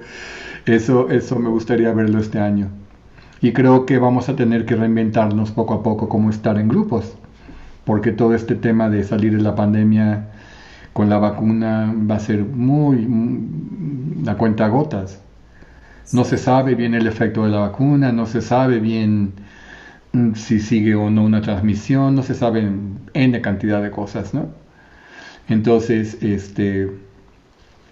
Creo que a la larga vamos a volver a estar juntos los seres humanos y a la larga vamos a poder bailar todos hechos de bola otra vez, pero creo que es algo que falta un tiempo. Eh, Otra cosita, si cuando das un curso, un retiro o la formación, claro, cada uno tiene un objetivo diferente dependiendo del tema, pero si pudieras dar un objetivo como para todo cada vez que compartes meditación o guías o enseñas o das una formación, qué es lo que tienes en mente? Esto es lo que estoy comprometido a que suceda en la gente o que descubran o sea, hacia dónde apunta tu... yo creo que a donde apunta mi interacción con los alumnos en meditación y en formación es en ayudarles a que vean algo en sí mismos. ¿Cómo le puedo ayudar a esta persona a que vea algo en sí mismo que no está viendo? Ok. Bueno, pero con cierta orientación, ¿no? Y que le dé libertad o que... Sí, claro, con la orientación de ciertos principios, ¿no? O sea, que vea que tienen en la base de sí mismo una naturaleza amorosa, por ejemplo, compasiva, y que puede como adueñarse de ella en un sentido, o dejar que le impregne y que le informe la vida, ¿no? De repente pienso, estaba viendo la inauguración de Biden, ¿no? Ayer me eché toda la inauguración del presidente Biden.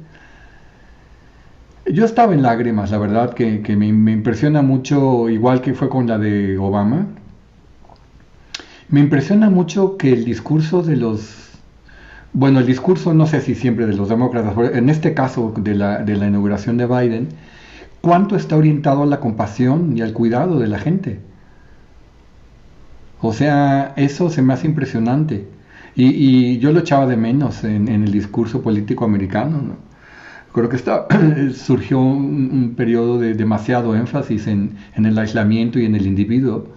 Y yo creo que estaba faltando el equilibrio de la unidad y la compasión y todo ese tema, ¿no?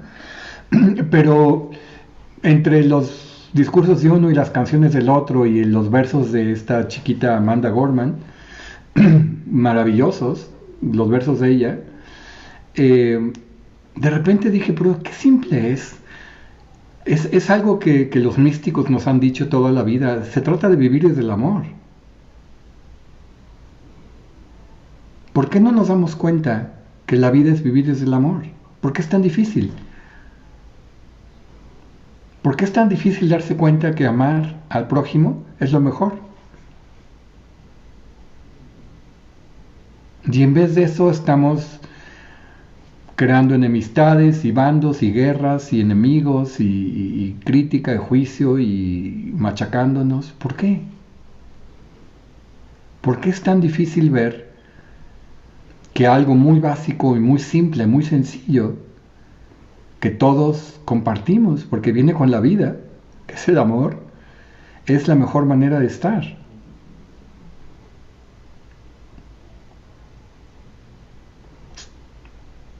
Entonces creo que cada que abro la boca para un curso estoy pensando cómo ayudar a que la gente vea esto.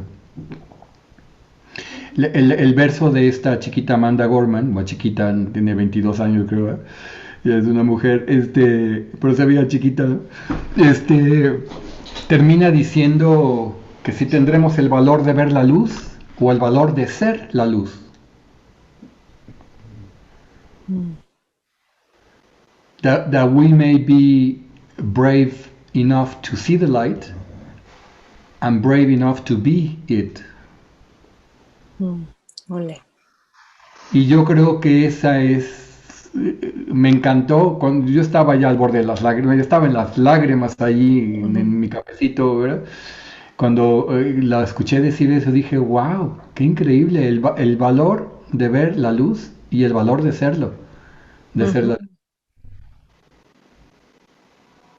Wow, porque yo creo que mi experiencia ha sido cuando tengo una apuesta más grande, como de que algo trascienda, siento como se viene todo lo que hay que atravesar para ir más allá como del condicionamiento y los patrones que El dejar ir valor, ¿no? para hacer esa luz. Ajá, exacto. Hace poco me preguntaba una alumna, compañera tuya de la última formación, bueno, tú fuiste maestra también, pero la conoces también como compañera. Me comentaba ella, me hizo una pregunta, dice, oye, como que estoy viendo que la compasión requiere valentía, ¿verdad? Me dijo. Y Wow. le dije, pues sí, y justamente los tibetanos así la ven. Mucho de la explicación de la compasión en el budismo tibetano es que ser compasivo requiere muchísima courage, ¿no? Mucha coraje en el sentido español, ¿no? En el sentido de valentía y arrojo. Ujú, Y porque es lo que estás diciendo, ¿no? O ujú. sea, usualmente huimos huimos del dolor, huimos del sufrimiento y no nos damos cuenta que para crecer y florecer tienes que acercarte a ese momento como de ternura y de fragilidad. Ujú. Y acercarte a ello requiere valentía. O sea, ser la luz, como dice Amanda Gorman, requiere valentía. Por eso ella dice, brave enough to see the light y Ujú. brave enough to be it, ¿no? O sea, la valentía para ver la luz y la valentía para hacerlo. Porque es muy fácil acobardarse y Pues decir lo que está mal. No deberías. dejarte ir con la inercia, ¿no? Y creo que con esto estás respondiendo la pregunta que siempre le hago a todos los invitados al final, pero puedes también agregar algo más. Si estuvieras en una mesa con, con un grupito de jóvenes, líderes, visionarios, emprendedores, exploradores como de la vida, ¿qué les aconsejarías?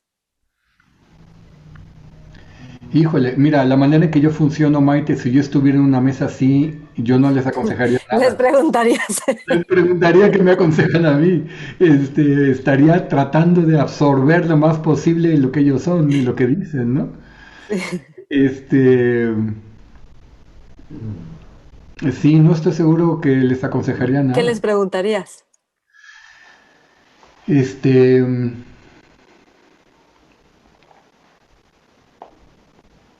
Es que esto que dices, voy a hacer un paréntesis, es genial porque esto platicaba con esta persona que decía que no tenía como modelos de gente sabia más grandes. Y yo le decía a ella, yo lo que he descubierto de este tipo de personas es que se interesan mucho por escuchar a los demás y a los jóvenes y las nuevas generaciones. Yo tenía la idea de que a los grandes que les importa escuchar a los jóvenes, ¿no? Y es algo que los permite, pues, innovar o crear porque están escuchando también lo que está pidiendo la juventud, por ejemplo. bueno, yo creo que no solamente eso, sino yo creo que las nuevas generaciones eh, de muchas maneras integran lo que las generaciones anteriores fueron generando, lo integran muchísimo antes, ¿no? O sea, los jóvenes saben cosas que los de la generación anterior las supieron mucho después. Los jóvenes lo saben antes.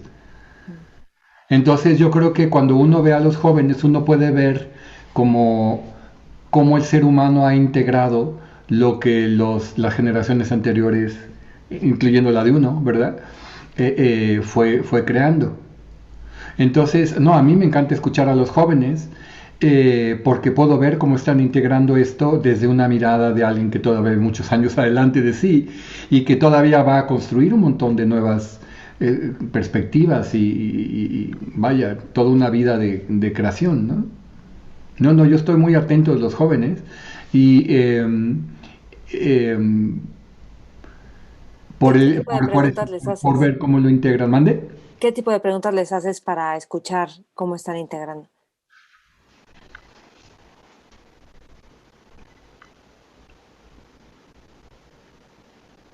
Fíjate que no estoy muy seguro de que lo veo como que yo les haría preguntas o que les hago preguntas. Eh, eh,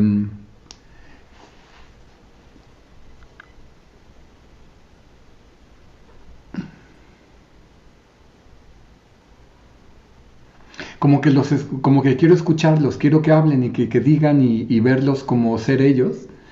Y Si acaso tal vez tengo la pregunta de cómo le hicieron para saber esto, ¿no? Mm, ¿Cómo fue que le hicieron para... tenía una alumna, por ejemplo, hace años, que ya ahorita es una mujer, ¿no? Terminando, ya está en el doctorado de matemáticas, pero la conocí cuando estaba ella a punto de entrar a la prepa. Estaba en segundo de secundaria, creo ella. 13 años, 14 tenía. Venía a meditar y venía a meditar con su mamá. Y yo pensé que la mamá la había traído a ella. Y le dije a la mamá, le dije, oye, qué bueno que traes a tu hija. Me dijo, no, ella me trajo a mí. Le dije, no me digas, sí, sí, ella desde los 10 11 años se siente a meditar. Le dije, ¿de veras? Entonces ya me interesa más de la hija, ¿verdad? Entonces, pues sí, les hacía a veces preguntas, a ver, esto que vimos, ¿cómo lo ven? Y yo la oía hablar, ella decía, es que ella como que ya lo trae entendido, ¿no? mm, Entonces, ¿cómo le hizo? E incluso a la mamá le decía, oye, ¿y cómo es que tu hija Valentina sabe todo esto? ¿Por qué está en eso? Dice, no sé de dónde lo agarró. Dice, porque pues, o sea, pues como una especie de algo que le brincó a ella y no, de por aquí por allá empezó a escuchar y empezó a sentarse a meditar y a buscar libritos y todo. Y su hermana es un poco así, también la hermana se fue a la India. Y entonces esta chiquita le pidió que le trajera cosas de la India y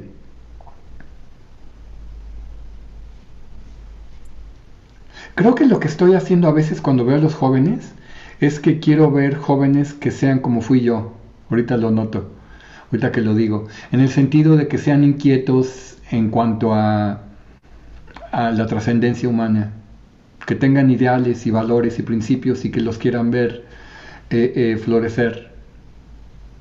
Que mm. estoy viendo, estoy como tratando de ver si en el mundo hay eso, ¿no? ¿Y qué le Quizá, dirías a jóvenes que a lo mejor sí tienen todo eso, pero no lo, o sea, pero tienen miedo o tienen algo que sienten que les impide esa expresión? Es que yo sé que depende de cada casi la historia de cada uno, pero bueno, imagínate que tienes aquí a un este, grupito.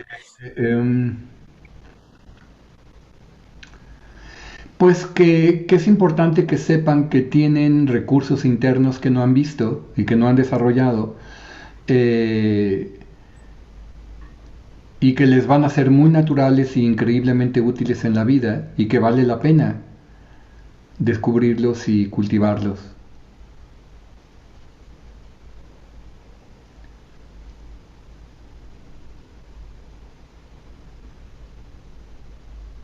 Pues sí, sí, que se apliquen en cultivarse a sí mismos de muchas maneras. Mm,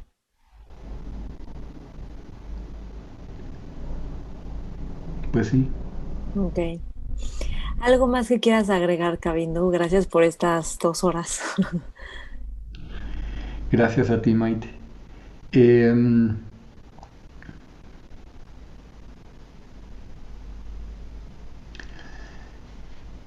Creo que sí quiero agregar algo.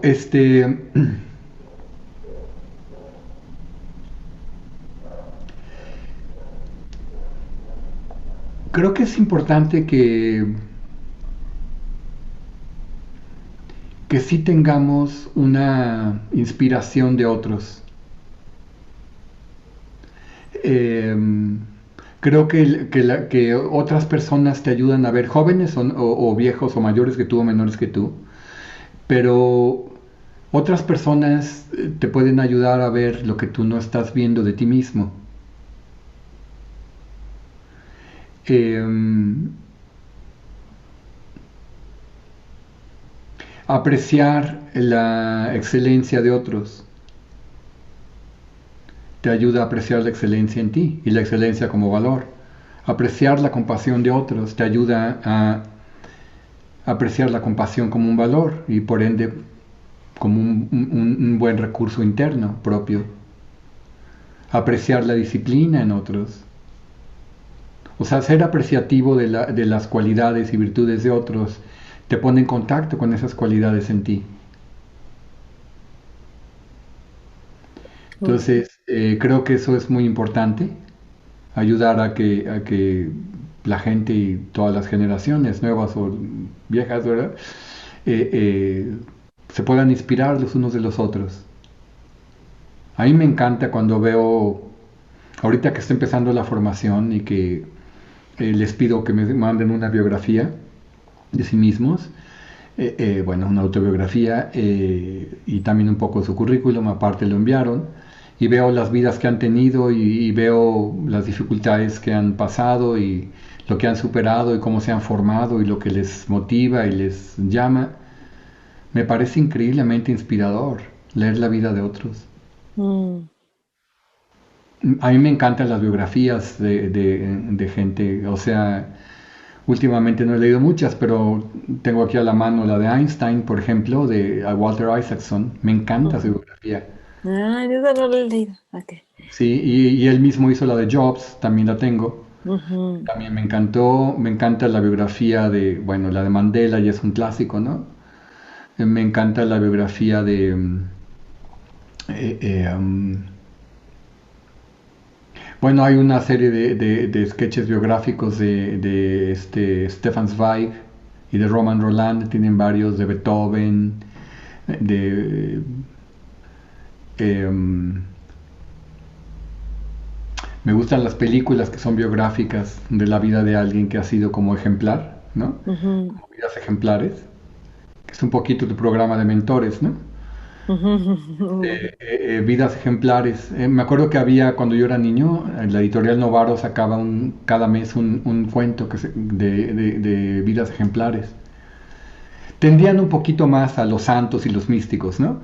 Pero de repente había un poquito más diversidad, ¿no? Pero creo que te muestran el potencial humano.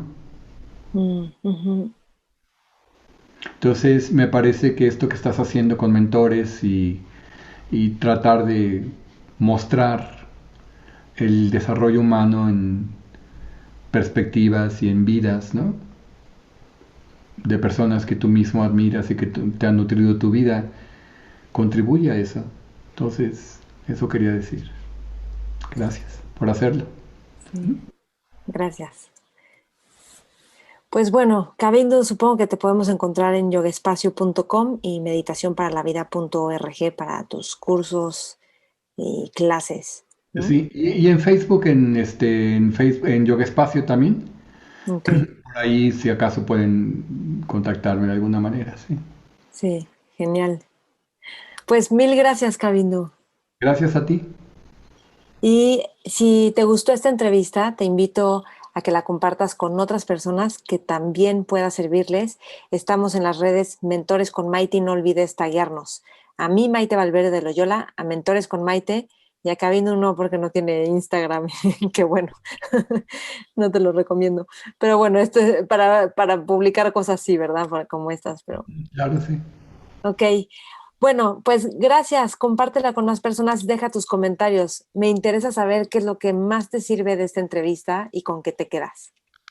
Cabindo, muchas gracias. Gracias a ti, Maite. Buen día. Mentores.